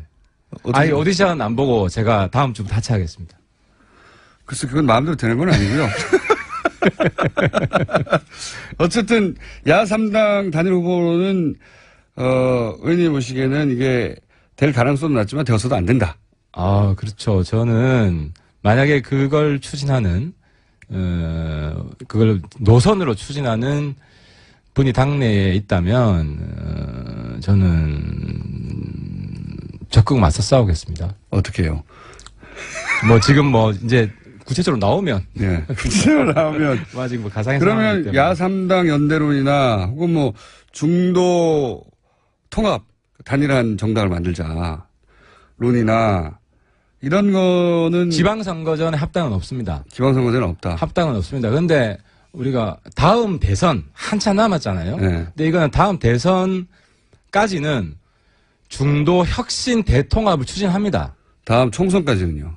총선이 더 빠르잖아요. 총선까지 1차적으로 네. 중도 혁신 대통합을 추진하고 그것은 선거연합이 아니라 노선 혁신이 기본적으로 전제된 겁니다. 그게 지금 얘기하는 김무성 전 대표가 지금 밑그림을 그리고 있는 거에 중장기적인 계획의 플랜인 거죠, 지금. 그러니까. 김무성 대표 그까지 생각하는지는 모르겠어요. 근데 김무성 대표, 그러니까 노선에 있어서 네. 이제 예를 들어 국민의당하고 우리가 노선 차이가 있습니다. 특히 대북 정책, 다른 건 별 차이 없어요. 네. 대북 정책에서 근본적인 차이가 있고 이런 근본적인 차이가 있는 상태에서 선거공학적 합당은 절대 없습니다.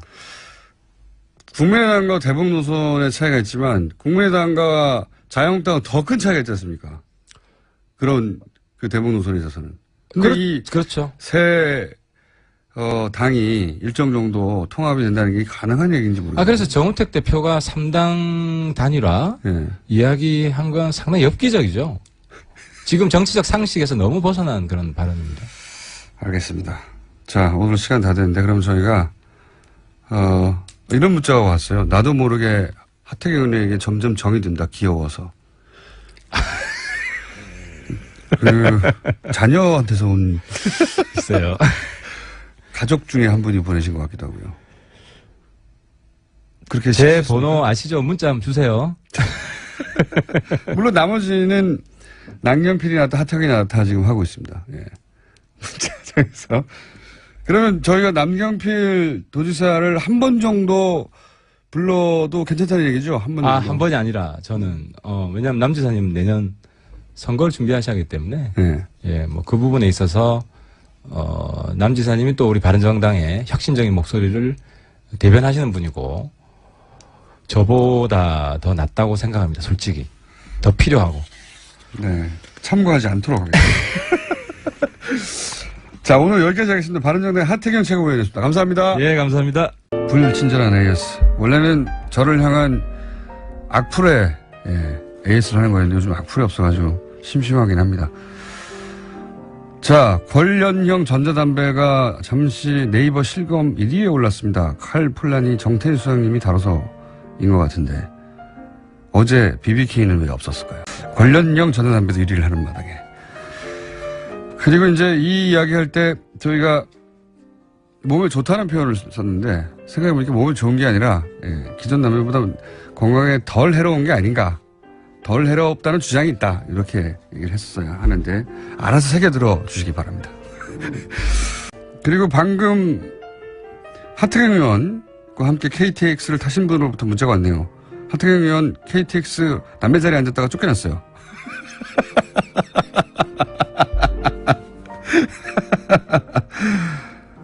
어제 오전에 식당에서 공장장을 봤는데 우리 아이 놀랄까봐 사진 찍어달라는 부탁을 못했네요. 잘 판단하셨고요.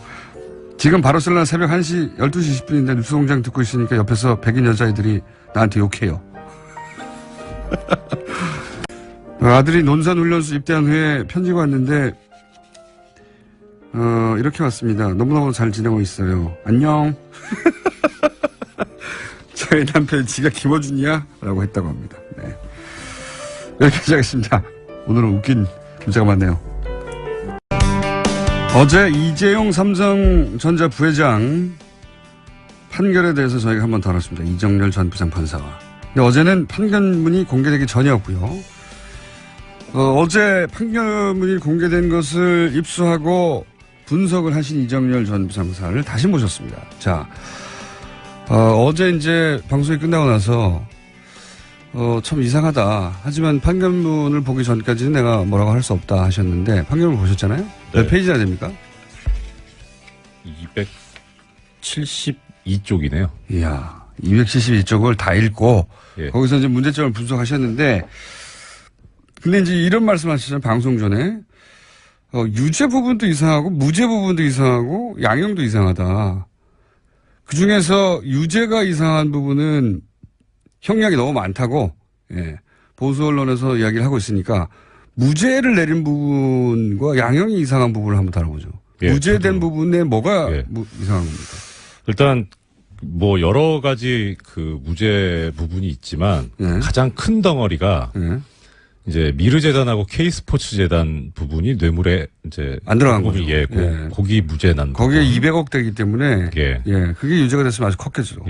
그리고 사실 그런데 덩어리로 보면 그게 큰데 형량 결정에 있어서는 그 부분은 그렇게 크진 않아요. 왜냐면은 어떻든 그 부분은 뇌물공여이기 때문에 아무리 액수가 많아도 최고 5년 징역 5년이거든요. 5년 이하의 징역이거든요. 법정형 자체가. 그러니까 그게 뭐 액수가 아무리 많아도 사실 그 부분은 형량을 정하는 데 큰 요소가 아니고 오히려 근데 심리적으로 그렇죠. 대중한테 그렇죠. 그 효과는 엄청나게 크죠. 그렇죠. 일반인들이, 그러니까 우리 같은 사람들이 생각할 때는 뭐 아예 그냥 시체말로 표현하면 몇백억을 해먹었단 말이야. 이런 표현이 가능한 상황인 거죠. 근데 이제 법률적으로 보면은, 의미가 있는 부분은 이제 어제 잠깐 말씀드렸었는데 이 국외재산 도피 부분. 네.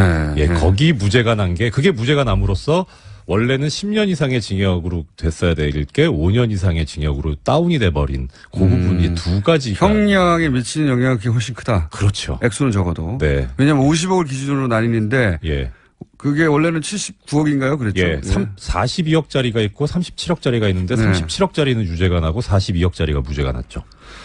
그래서 이게 합치면은 당연히 예. 얼마입니까? 70, 예. 80, 80억 가까이 되죠. 예, 80억 가까이 되는데 이게 이제 깎여서 네. 50억 이하가 되는 바람에 10년 이상이 안 나왔다. 예. 그래서 5년 이상이 되면서 판사의 재량에 의해서 절반 깎아줄 수 있는 그것까지 감안하면 2년 6개월이 이제 최하한이 되니까 집행유예 요건이 가능해져 버린 거죠.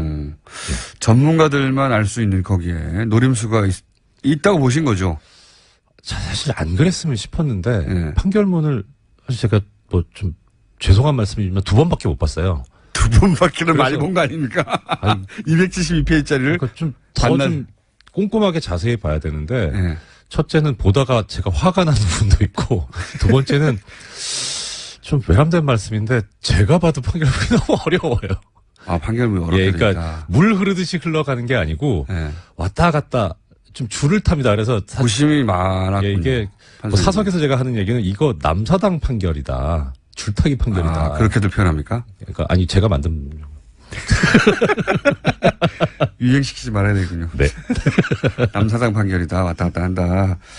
자, 그러면 어제도 잠깐 언급하셨는데 실제 네. 판결문을 봐도 여전히 이상하다고 생각하시는 네. 돈을 해외로 빼돌렸다. 네. 예. 예. 제목은 국외재산 도피. 예. 그렇지만 어쨌든 돈을 해외로 빼돌린 거죠. 예. 그런데 이제 엄밀하게 말하면 국외재산 도피 부분 관련해서 무죄가 난 부분은 돈을 해외로 빼돌린 부분이 아니고 예. 기소된 사실은 이제 허위로 예금 거래 신고를 했다는 겁니다. 어제도 잠깐 말씀하셨죠. 예. 그래서 이제 허위 예금 거래 신고 관련해 가지고 이제 마지막 논리는 그거였어요. 결국 이제 당초에 예금 거래 신고를 할 때는 A라는 목적으로 신고를 했는데 네. 실제 거래는 B라는 목적으로 했다. 네. 그래서 원래 이제 뭐 허위다. 승마하는 선수들을 지원한 걸로 예. 처음에 돈을 신고를 했지만 나중에는 최순실한테 준 거 아니냐. 그렇죠. 예. 이제 현실하고 달라져 버린 거죠. 예. 그래서 재판부 얘기는 이 예금 거래 신고가 허위냐 아니냐를 판단하는 시점은 실제 예금 거래가 있었던, 그러니까 최순실한테 말이 간 그 시점을 기준으로 판단할 게 아니고 허위 예금 거래 신고니까 거래 신고를 할 당시를 기준으로 해야 된다. 그 신고할 때 그 돈을 최순실한테 줄 생각이 있었느냐 없었냐. 그렇죠. 예. 예. 그 부분이 문제였는데 예. 그 부분에 관해서 하여튼 일단은 판결이 나왔으니까 재판부 판단을 일단 존중하고 예. 재판부 판단에 의하면은 이제 이렇습니다. 최순실한테 당초에 그 당시에 예금거래 신고할 때만 해도 이것을 넘겨주겠다고 하는 그런 의사가 있었다고 인정하기는 어렵다. 이렇게 해요. 왜 그런 판단을 했을까요? 예, 그게 여기는 이렇게 돼 있습니다. 그냥 왜 그런지는 모르겠는데 그런 의사가 없었던 점, 뭐 이런 식으로 표현이 됩니다. 네, 그런 예. 의사가 없었다고 하는 게 굉장히 중요한 판단인데. 중요한 부분이죠. 예. 예, 그런데 이제 이 판결에서 제가 문제를 제기하고 싶은 거는 이겁니다. 그러니까 뭐 애청자 여러분들께서 잘 아시겠지만 무죄 추정의 원칙이 있잖아요. 네. 무죄 추정의 원칙이라는 거는 뭐 모든 피고인들이 무죄 확정 판결을 받을 때까지는 무죄로 추정되니까 인권 침해하지 말라는 그런 요소도 있지만 이게 소송법적으로 보면 무죄라고 추정을 받으니까 유죄라고 주장하는 쪽에서 증거를 대고 증명을 하라는 그런 의미인 겁니다. 그렇죠. 예, 그래서 검사가 유죄를 입증해라는 거죠. 그렇습니다. 그래서 보통 판결문을 쓸 때 이제 어떻게 하냐면 이런 무죄 추정의 원칙이라는 구조가 있으니까 검사가 이렇게 주장하고 거기에 뒷받침하는 증거로 이런 걸 냈는데 이런 증거는 뭐 때문에 뭐 믿을 수가 없고 이렇기 입증에 때문에 이르지 못했다. 예, 그래서 이제 검사 주장하는 게 인정이 안 된다. 예. 이렇게 하면 사실 끝나기는 해요. 예. 무죄 추정의 원칙이 있으니까. 예. 그런데 그렇게 하면 판결이 승복이 잘 안 되니까 예, 승복도나 납득할 수 있는 걸 여지를 높이기 위해서 검사가 이렇게 주장하고 이런 증거를 냈는데 이렇게 인정이 안 된다. 오히려 피고인이 이렇게 주장을 하고 증거를 이렇게 냈는데 그거에 의한 피고인 주장이 맞다. 더 설득력이 있더라. 이렇게 씁니다. 보통. 예. 아하. 그런데 이 판결에는 그 뒷부분이 없어요. 아하. 왜 안 썼을까가 좀 상당히 의문입니다. 그러니까 그런 의도가 없었다고 했는데. 네. 그러니까 중요한 거는 거기에 쓰기로는 선수들 지원하기로 한다고 돈의 목적을 썼는데 예. 실제 돈은 최순실 이 착복한 거잖아요. 그렇죠. 그런데 삼성이 처음에 그 목적을 쓸 때만 하더라도 최순실이 착복할지 몰랐다는 거잖아요. 그렇죠. 이 판결의 논리에 따르면 그렇죠. 예. 왜 그러냐 하면 이게 없다는 거죠. 예, 그렇죠. 예, 그래서 의도적으로 뺀 건지 아니면은 뭐 쓸 부분이 없어서 그런 건지 그것까지는 제가 잘은 모르겠는데 판결문 자체로는 어쨌든 그 부분이 없다. 예, 적어도 이런 큰 사건 같은 경우에는 재판부가 오해 소지를 피하기 위해서라도 조금 더 원칙적이고 정도를 가는 길을 선택을 해야 되는 내가 왜 이런 중요한 판단을 내렸냐 하면 계속 설명하게 된다는 거죠. 예, 그렇죠. 보통은. 그렇죠. 그런데 그게 누락돼 있으니까 이 부분에서 사실 좀 의심이 가죠. 이게 이거 무죄를 만들어준 거 아닌가 싶은데 그런 생각이 좀 들어요. 알겠습니다. 왜냐면은 그것이 무죄가 되면 형이 다운되니까. 형이 완전히 달라지니까. 그렇죠. 예. 그래서 이게 10년 이상 가느냐 아니면 집행유예가 되느냐의 갈림길에 있는. 그렇습니다. 예. 그런데 거기에 대한 근거를 제시하지 않느냐 왜. 그렇죠. 같은 판사 출신으로서 납득하기 어려운 부분. 저는 판결 이런 식으로 안 썼거든요. 중간중간에 본인 자랑이 늦었어요. 아니, 그게 아니고 저는 팩트만. 그리고 직접 출연하시니까 훨씬 더 이해를 쉽게 할 수 있게 설명을 잘 하십니다. 아니, 그거는 공장장님께서 앞으로 훌륭하셔서 그런 거고요. 그것도 맞는 얘기고요. 네. 앞으로 직접 출연을, 네. 근데 저 이틀 지금 계속 나왔잖아요. 네. 와, 이거 되게 힘든데 매일 이거 어떻게 하세요? 대단하십니다, 진짜. 저도 힘들어요. 근데 그 와중에 이 방송이 재밌기까지 해요. 그러니까 얼마나 힘들겠습니까? 그러니까요. 예. 놀랍습니다. 정말 괜찮네요, 오늘 방송. 자, 그 대목이 이해가 안 갔다. 그 대목을 중요하게 생각하셨기 때문에 집중적으로 보셨는데 결국 설명이 없다. 예. 그래서 납득하지 않는다는. 예. 그다음 또 하나는 이제 그 미르재단하고 K스포츠재단 그 부분이요. 네. 이게 사실 지금 유죄가 난 부분이 이제 승마지원 부분하고 영재스포츠센터 부분은 유죄가 났어요. 예. 그 다음에 무죄가 난 부분은 K스포츠재단하고 미르재단 부분. 뭐 판결문 이 부분이 되게 깁니다. 되게 긴데 상당히 열심히 썼어요. 근데 결과적으로 놓고 보면 이 세 가지는 1년의 연장선상에 있거든요. 그러니까요. 그리고 재판부도 그렇게 처음에 시작을 합니다. 뭐냐면은 개별적 현안에 대해서 명시적인 청탁이 있었던 건 아니다. 그건 인정되지 않는다. 근데 포괄적으로 승계 작업이라는 게 삼성에서 있었고 거기에 대해서 대통령이 인식을 하고 있었다. 예, 그런 부분이 나옵니다. 사실 무죄 부분이 이상한 점을 제가 말씀드리고 싶진 않은데 근데 하나만 딱 말씀드릴게요. 이 사건에서 좀 재미있는 부분이 도대체 무슨 청탁을 한 거냐. 예, 여기에 대해서 이제 판결문에 나와 있는 부분이 뭐냐면 이 대통령이 이 삼성 승계 작업에 대해서 우호적인 입장을 취하거나 부정적인 입장을 취하지 않는 방법으로 지원을 해주는. 그러니까 이게 무슨 말이냐면 쉽게 말하면 딴지나 태클을 한 건. 그러니까 청탁을 할 때 뭘 해주세요라고 보통 하잖아요. 방해하지 말라는. 네, 근데 방해하지 말아주세요라는 거예요. 그럼 이 전제는 뭐냐면 방해하려고 하는 무슨 기미가 있었어야지 그런 청탁이 있었다는 게 좀 설득력이 있잖아요. 근데 그 부분이 좀 설명이 좀 미흡해요. 도대체 이런 인식이 어디서 나온 거냐라고 보니까 김상조 공정거래위원장이 증언을 했었어요. 그 김상조 위원장이 법정에서 한 얘기를 그대로 지금 옮겨놨습니다. 그 대목은. 예. 뭐, 맞는 얘기긴 한데.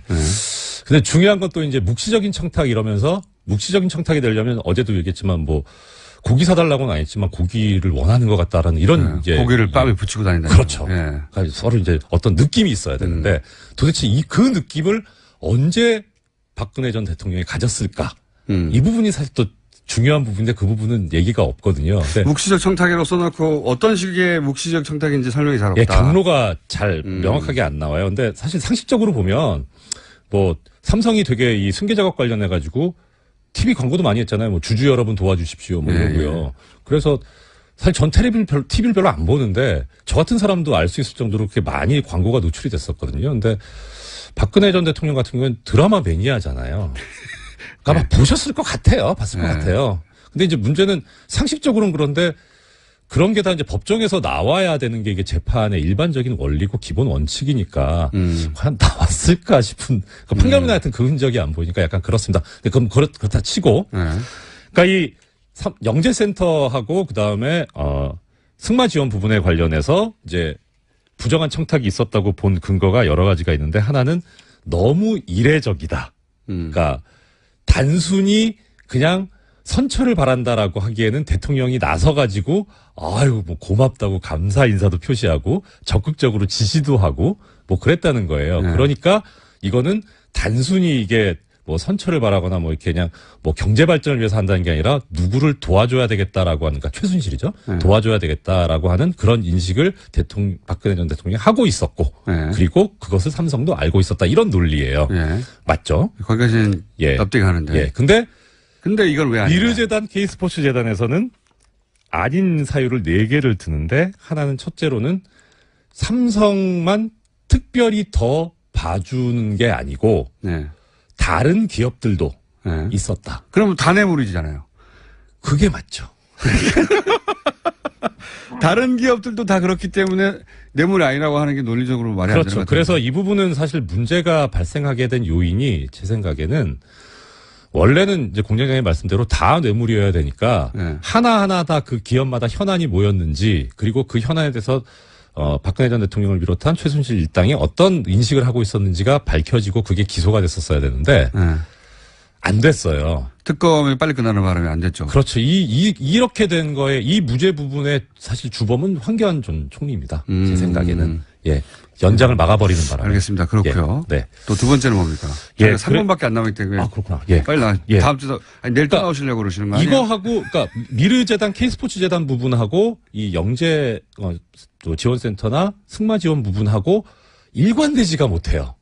그게 논리가. 문제인 거예요. 예, 논리가 네. 그래요. 예. 그래서 이 부분은 사실 어떻게 보면 중립적으로 둘 다 무죄거나 둘 다 유죄거나. 저도 그렇게 생각이 드는데 예, 근데- 같은 시기에 준 돈인데 왜 이거는 뇌물이 아니냐? 예, 그러니까 이게 삼성이 현안이 있구나라고 하는 거를 알고 있었는데 그 뒤에 벌어지는 미르재단 때는 몰랐다는 얘기가 되거든요. 그러니까요. 그러니까 이게 알고 있다가 왜 모르게 되지? 누가 좀 이상해요. 이 부분은 오히려 앞부분을 문제. 뇌물로 인정했는데 뒷부분을 그러니까 그게 순서가 바뀌었으면 모르겠어요. 그렇죠, 처음에 그렇죠. 뇌물의 의식이 없었다. 근데 네. 앞에는 뇌물인데 뒤에 준 돈은 뇌물이 아니다. 이게 너무 이상하지 않습니까? 그렇죠. 이미 돈을 줘야 될 필요를 느꼈는데 예, 근데 나중에 준 돈은 뇌물이 아니다. 예. 뇌물이 아니다라기보다 인식이 없었다. 생각이 없었다. 뇌물의 인식이 없었다. 예. 예. 이상하죠. 백치인가요? 뭐 본인이 자백하셨죠. 자기는 잘 몰랐다고. 네, 어쨌든 예. 그렇다. 예. 이상하다. 자, 이제 마지막으로 시간 없어 양형 부분만 네. 이상한 부분. 이건 좀 충격적이었어요. 저기 뭐라고 돼 있냐면 예. 1분 내에 충격을 표현해 예. 주십시오. 양형에 있어서 불리한 요소와 유리한 요소를 여러 가지 나열을 했습니다. 네. 근데 유리한 요소 중에 하나 들고 있는 게 뭐냐면, 초범이라는 걸 어제 말씀하셨고. 예, 근데 그 얘기는 없고요. 예. 그리고 이게 이재용 피고인 혼자서 이익을 독점한 것이 아니다라는 부분이 나옵니다. 예. 그래서 그럼 보통 이해할 때는 그럼 이게 다른 사람하고 이익을 나눴구나. 예. 이렇게 돼야 되잖아요. 그 예. 이익은 뭘까? 그게 예. 궁금했는데 재판부가 제시하고 있는 이득은 그겁니다. 이 이득은 삼성전자에도 이득이다. 왜? 지배구조가 개편되면 삼성전자도 이익이다. 왜 그렇습니까? 그러니까 이 논리는 뭐냐면 재벌 구조가 공고화되는 게 삼성한테 이익이라는 소리예요.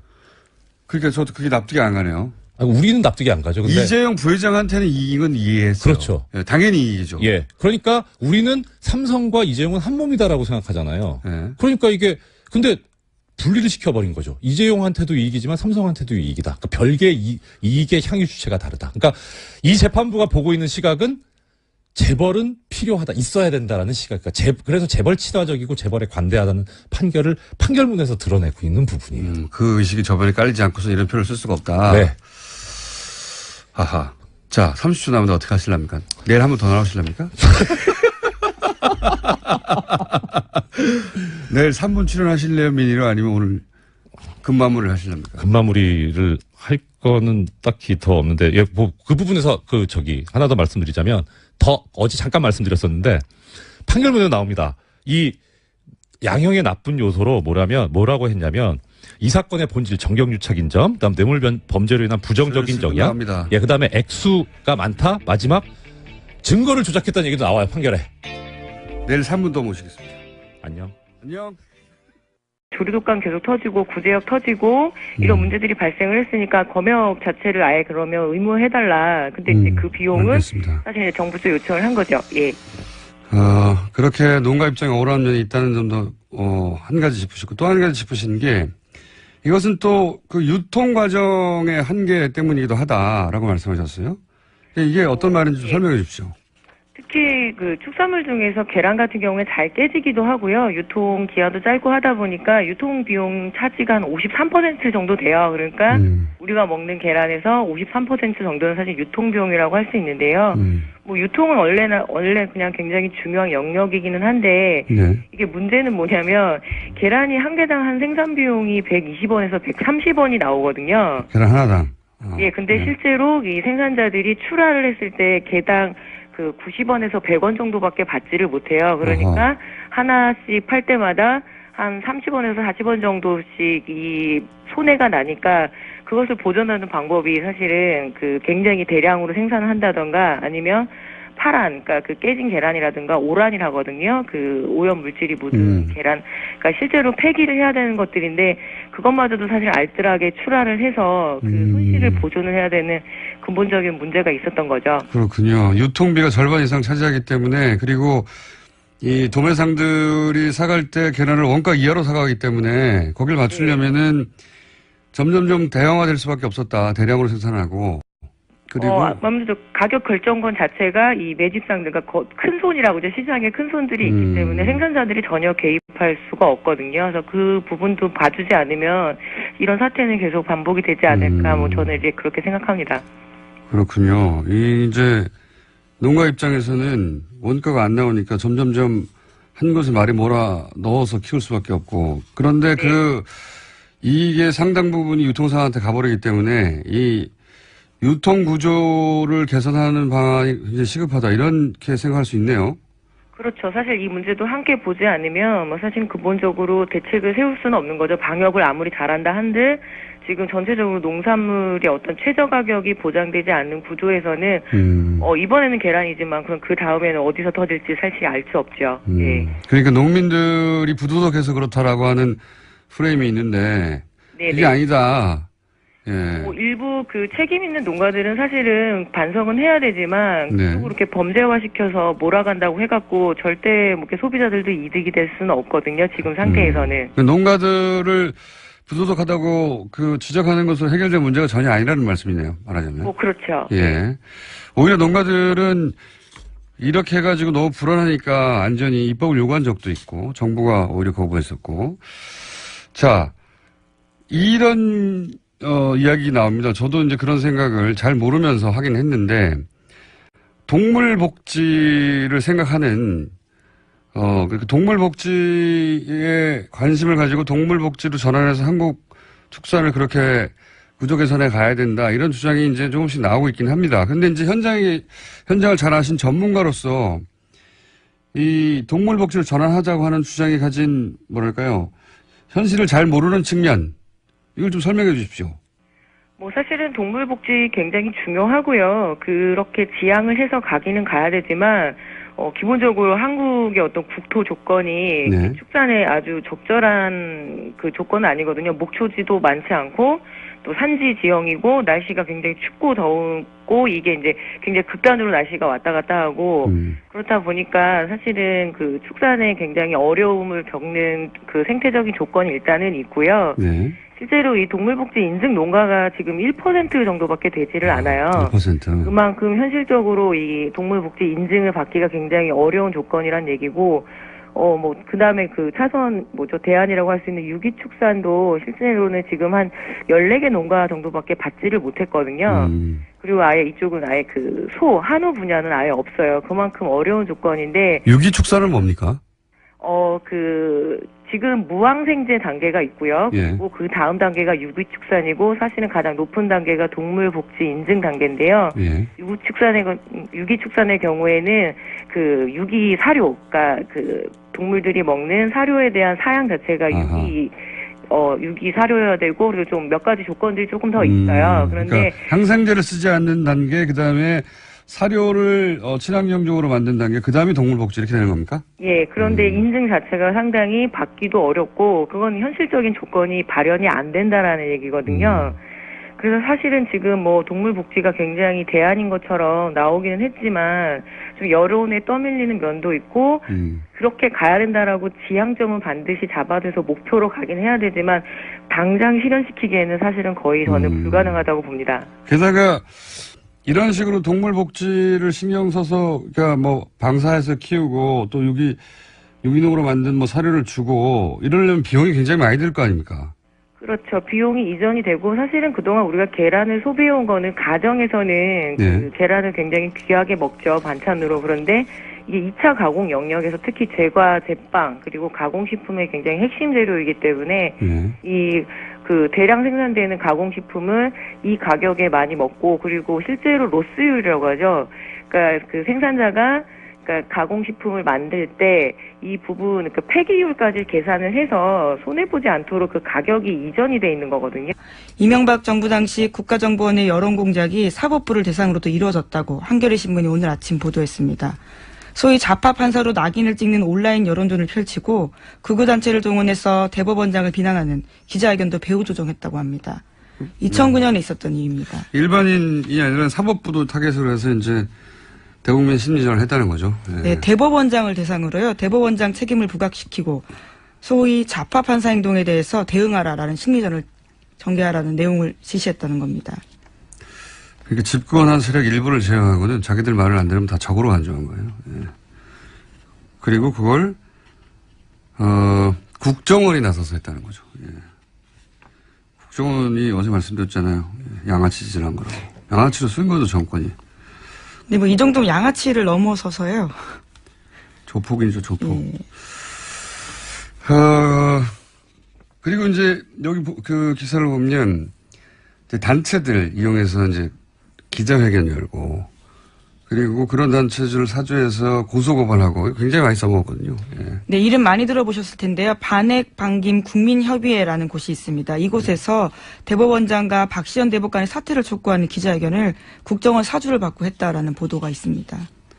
반핵하고 어떻게 반김이 붙습니까? 먹는 김인가요? 네, 아마 김대중 전 대통령을 그러니까요. 의미하는 걸로 보이는데. 그런 건데 예. 반핵하고 반김을 갖다 붙인 거죠. 예. 제목들을 보면 그 일관된 특징들이 있죠. 그 단체들은. 이렇게 소위 국정원이 자기들 마음대로 사주해서 쓰는 단체들은 특징들이 있습니다. 제목 짓는 곳이 따로 있는 것 같아요. 자, 다음 뉴스는요.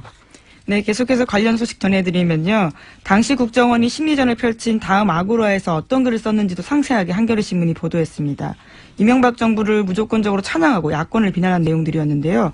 이를테면 노무현, 김대중 전 대통령을 폄훼하는 내용들이 굉장히 구체적으로 나왔습니다. 읽게도 민망한 내용들인데 노무현은 자살했다. 영웅적으로 행동한 게 아니다라는 내용도 있고요. 김대중의 조국은 북한이다라는 내용도 있습니다. 그리고 이제 노무현 전 대통령이 지옥에 가서 보내는 편지 뭐 이런 식의 글도 쓰고, 예. 이걸 국정원이 써서 유포했다는 거죠. 이게 국가의 최고 정보기관이 이랬다는 거는. 네, 국민의 세금을 사용해서 한 행동들입니다. 말도 안 되는 겁니다, 정말. 이런 짓을 했는데,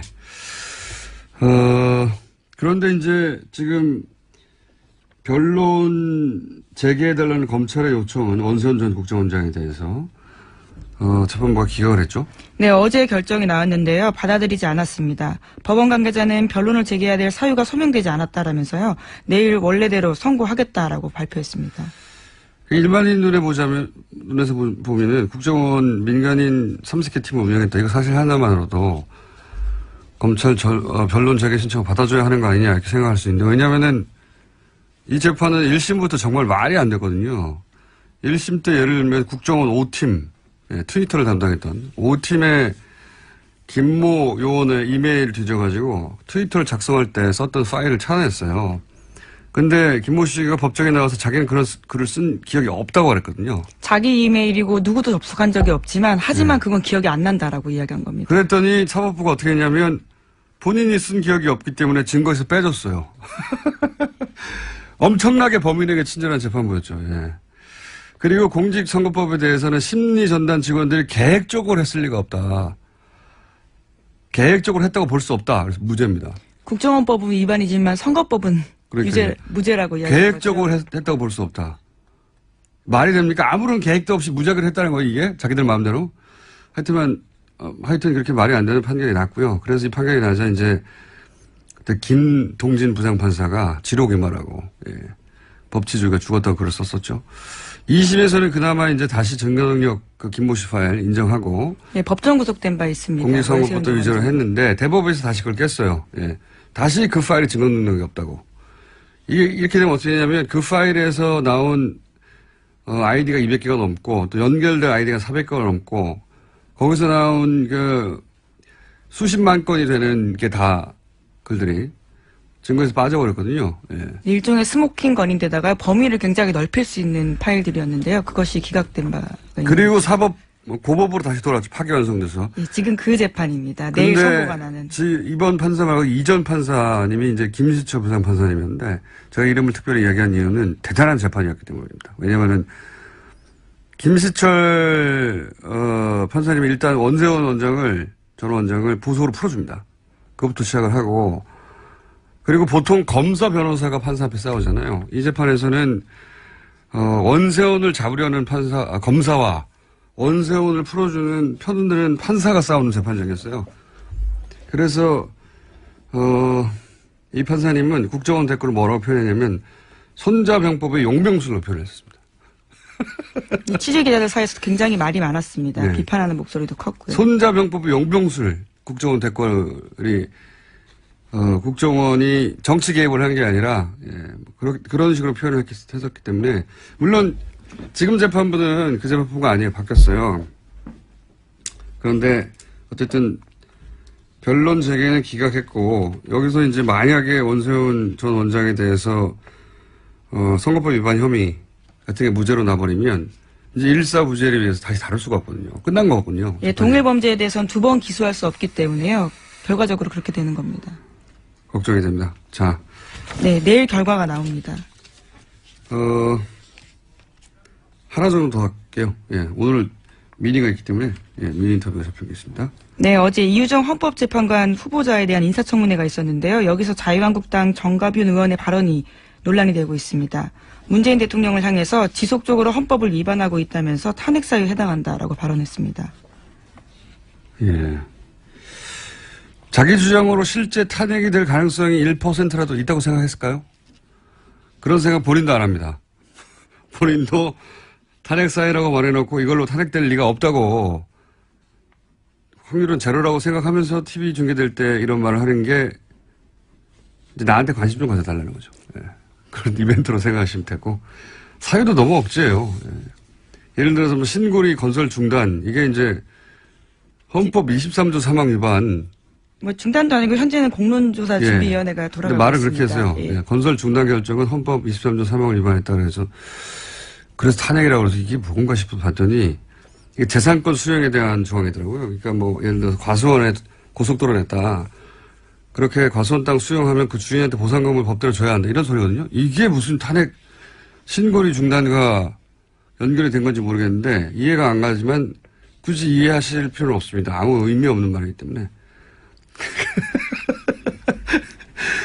그리고 뭐 이런 것도 있어요. 헌법에 독일에 가서 문재인 대통령이 영구적 남북 평화 공존 체제를 얘기했다. 탄핵감이다. 무슨 소리인가 했더니 영구적 남북 평화 공존 체제라는 건 남북 분단이 영구적으로 계속돼야 한다는 소리 아니냐. 통일 포기한 거 아니냐. 헌법 위반이다 했는데 이게 또 완전한 왜곡인 게 영구적 남북 평화 공존 체제라고 한 게 아니라 항구적 평화 체제라고 했어요.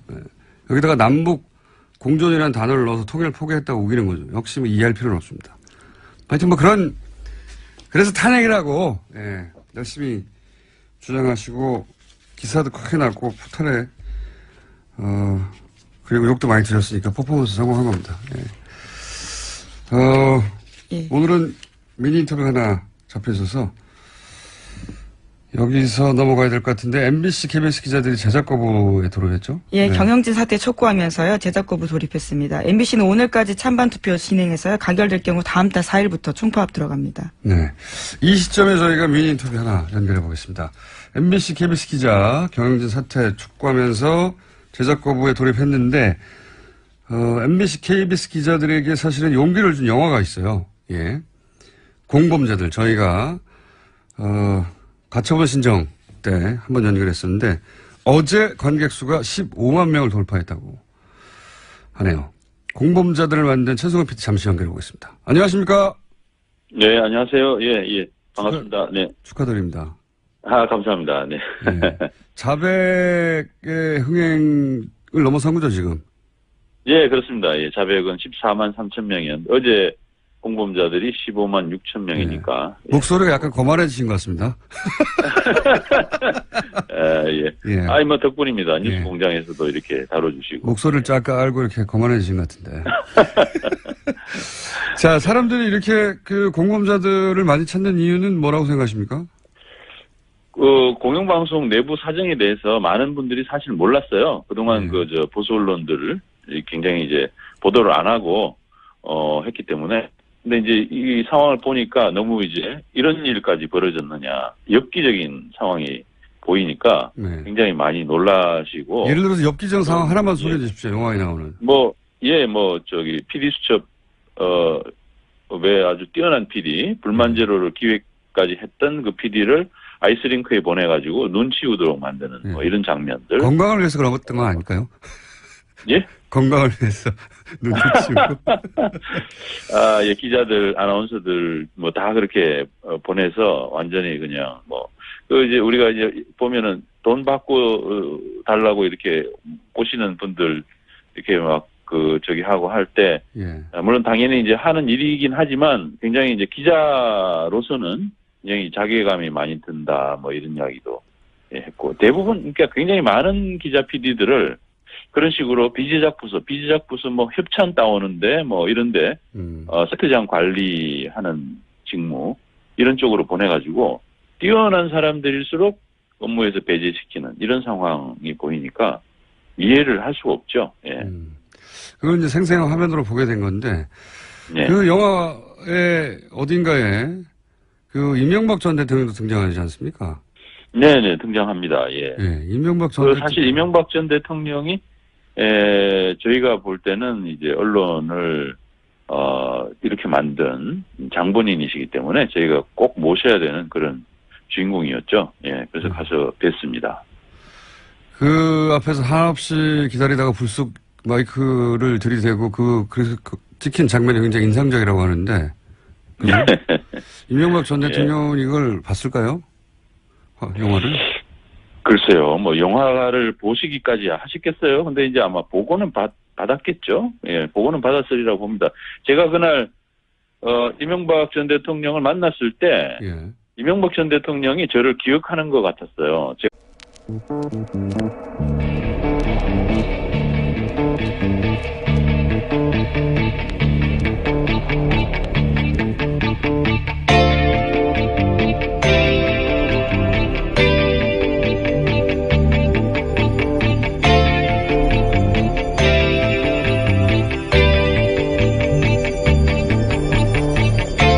안녕하세요. 김호준입니다. 어제 국방부 업무보고 자리에서 이런 표현이 등장했습니다. 그 많은 돈으로 뭐 했나. 이 표현이 딱 맞는 예를 하나 들어보죠. 그는 작년 병영생활관 내무반이죠. 개선 작업을 마치기 위해 2조 6천억 원이 더 필요하다고 했습니다. 노무현 정부 시절 장병 한 명당 침대 하나씩 설치된 내무반으로 바꾸겠다며 시작된 이 국정과제로 그는 이미 지난 10년간 6조 8천억 원을 쓴 이후의 일입니다. 60만 명 장병에게 에이스 침대 하나씩 사줘도 6천억 원이면 됩니다. 장병 주거 면적을 6.3 제곱미터로 3배 확정해 준다고 했었는데 작년 기준 공공건설 임대주택 표준 건축비가 1제곱미터당 100만 원 수준입니다. 그러니까 민간 임대 아파트 수준으로 내무반을 새로 지어도 4조 정도면 되는 겁니다. 그런데 2012년에 끝났어야 할 이 사업이 돈을 다 쓰고도 끝이 안 났고 추가로 2조 6천억이 필요하다고 한 거죠. 최순실 게이트가 한창이던 작년 11월 그는 슬그머니 사업 부실 문제를 발표합니다. 하지만 예산이 어떻게 사용되는지 그 집행 내역은 제시하지 못합니다. 상세 집행 내용이 없는데 돈이 다 어디로 갔는지 알 수가 없죠. 그 많은 돈 어디로 갔나. 문재인 정부는 이 질문 5년간 절대 멈추지 않기를 바랍니다. 김원준 생각이었습니다.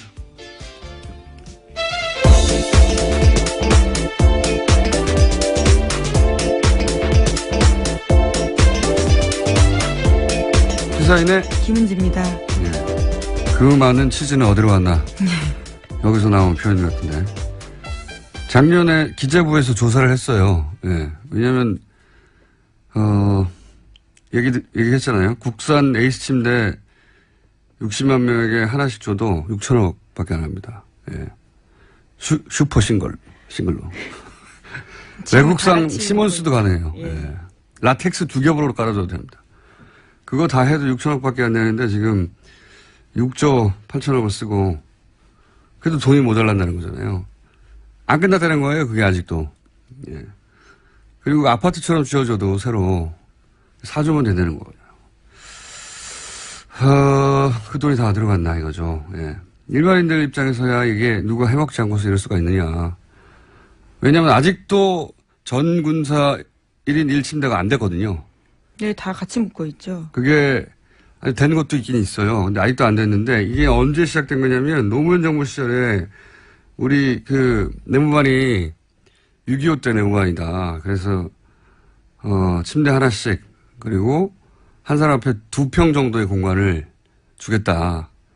14년 전에 시작한 거예요. 아직도 안 된 겁니다. 이게 아직도. 예. 말도 안 되는 거라고 봅니다. 자, 그런 일이 있었고 어제 첫 번째 뉴스는요. 네, 방금 들어온 속보부터 전해드리면요. 북한이 오늘 아침 중거리급 이상으로 추정되는 탄도미사일을 발사했다고 합니다. 합동참모본부 발표에 따르면요. 북한은 오늘 오전 5시 57분경에 평양시 순안 일대에서 동쪽 방향으로 불상의 탄도미사일을 발사했다라는 건데요. 합참은 세부 사항은 한미당국에서 공동 분석 중에 있다고 덧붙였습니다. 일본의 아베 정권 아주 신나겠군요. 미사일 쏴주니까. 북한이 미국과 대화를 원할 때나 뭔가 딜을 원할 때, 날 보라고, 하는 일인데, 청와대 군은 뭐 당연히 주목해야 되는 사안인데, 일반인들은 뭐 앞으로도 북미 대화가 있을 때까지 계속되는 그런 군사 퍼포먼스라고 이해하면 되겠습니다. 네. 그 정도로 하고, 자, 다음 뉴스는 뭡니까? 네, 박근혜 정부의 청와대 문건이 또 발견됐습니다. 이번에는 문고리 3인방 중 한 명으로 불린 안봉근 전 비서관이 이끈 제2부속실 문건인데요. 제2부속실 소속 공유 폴더에서 문건 파일이 9,000건 이상 발견됐다는 겁니다. 제2부속실은 최순실 씨를 사실상 수행했던 곳으로 알려져 있는데요. 파일 작성 시점은 안봉근 전 비서관이 제2부속실장으로 일했던 2013년부터 2015년 1월까지입니다. 박수현 청와대 대변인에 따르면 해당 문건에는 문학의 블랙리스트 등 내용이 포함되어 있다고 합니다. 공유 폴더다 보니까 공유 폴더라는 건 이제 본인의 파일도 있지만 같이 일하는 뭐 비서실 혹은 뭐 TF가 같이 썼다는 거잖아요. 그러니까 이 부속실을 없애면서 자기 파일만 있는 게 아니니까 지우지 않은 거죠. 예. 어쨌든 안봉근 전 비서관이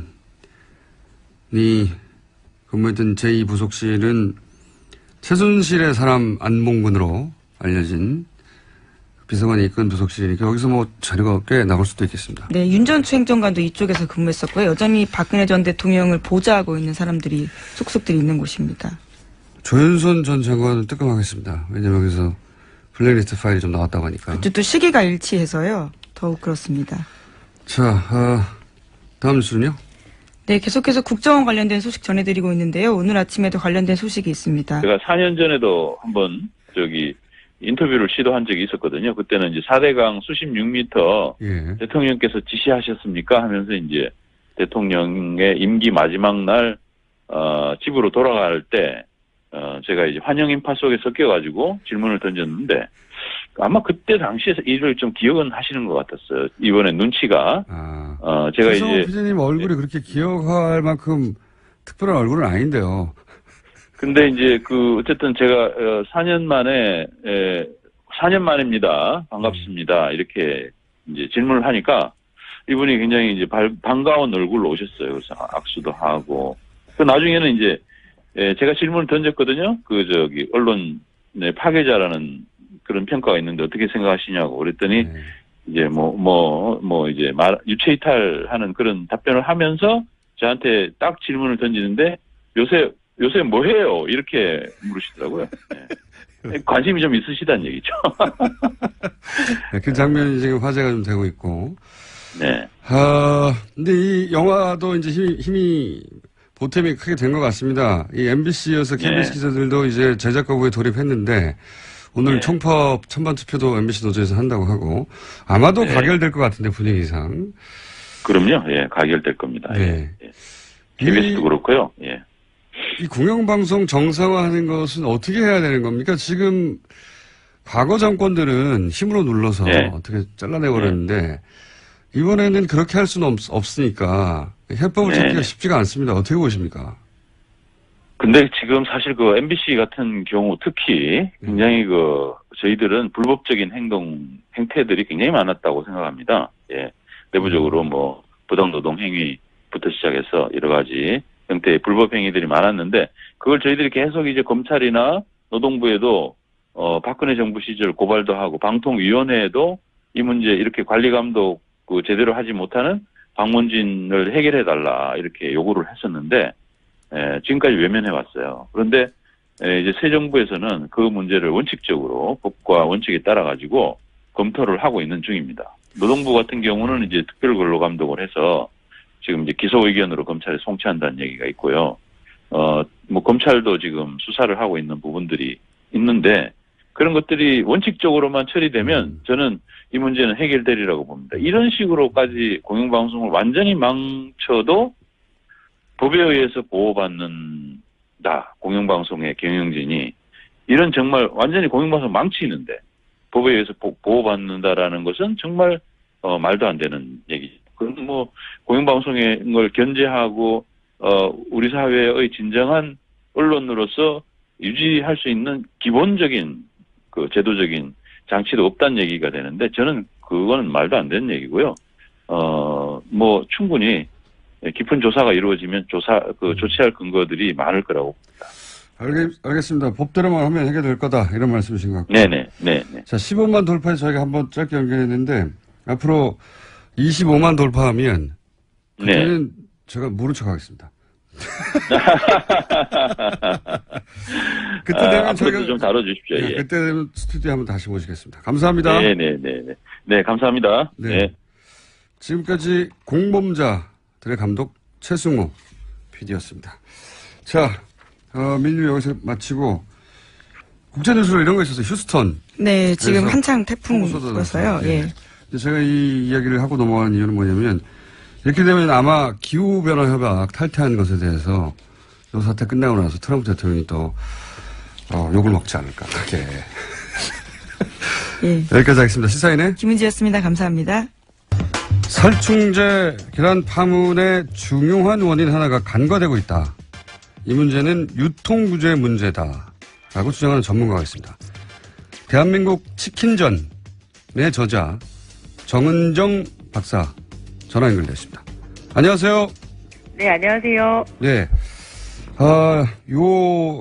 이 살충제 달걀 파문의 원인 중 하나가 유통구조의 문제라는 이야기는 사실, 언론을 통해서 이렇게 보도된 적이 없는데. 네. 자, 언론에서 보도되지 않은 대목 질문부터 먼저 드리겠습니다.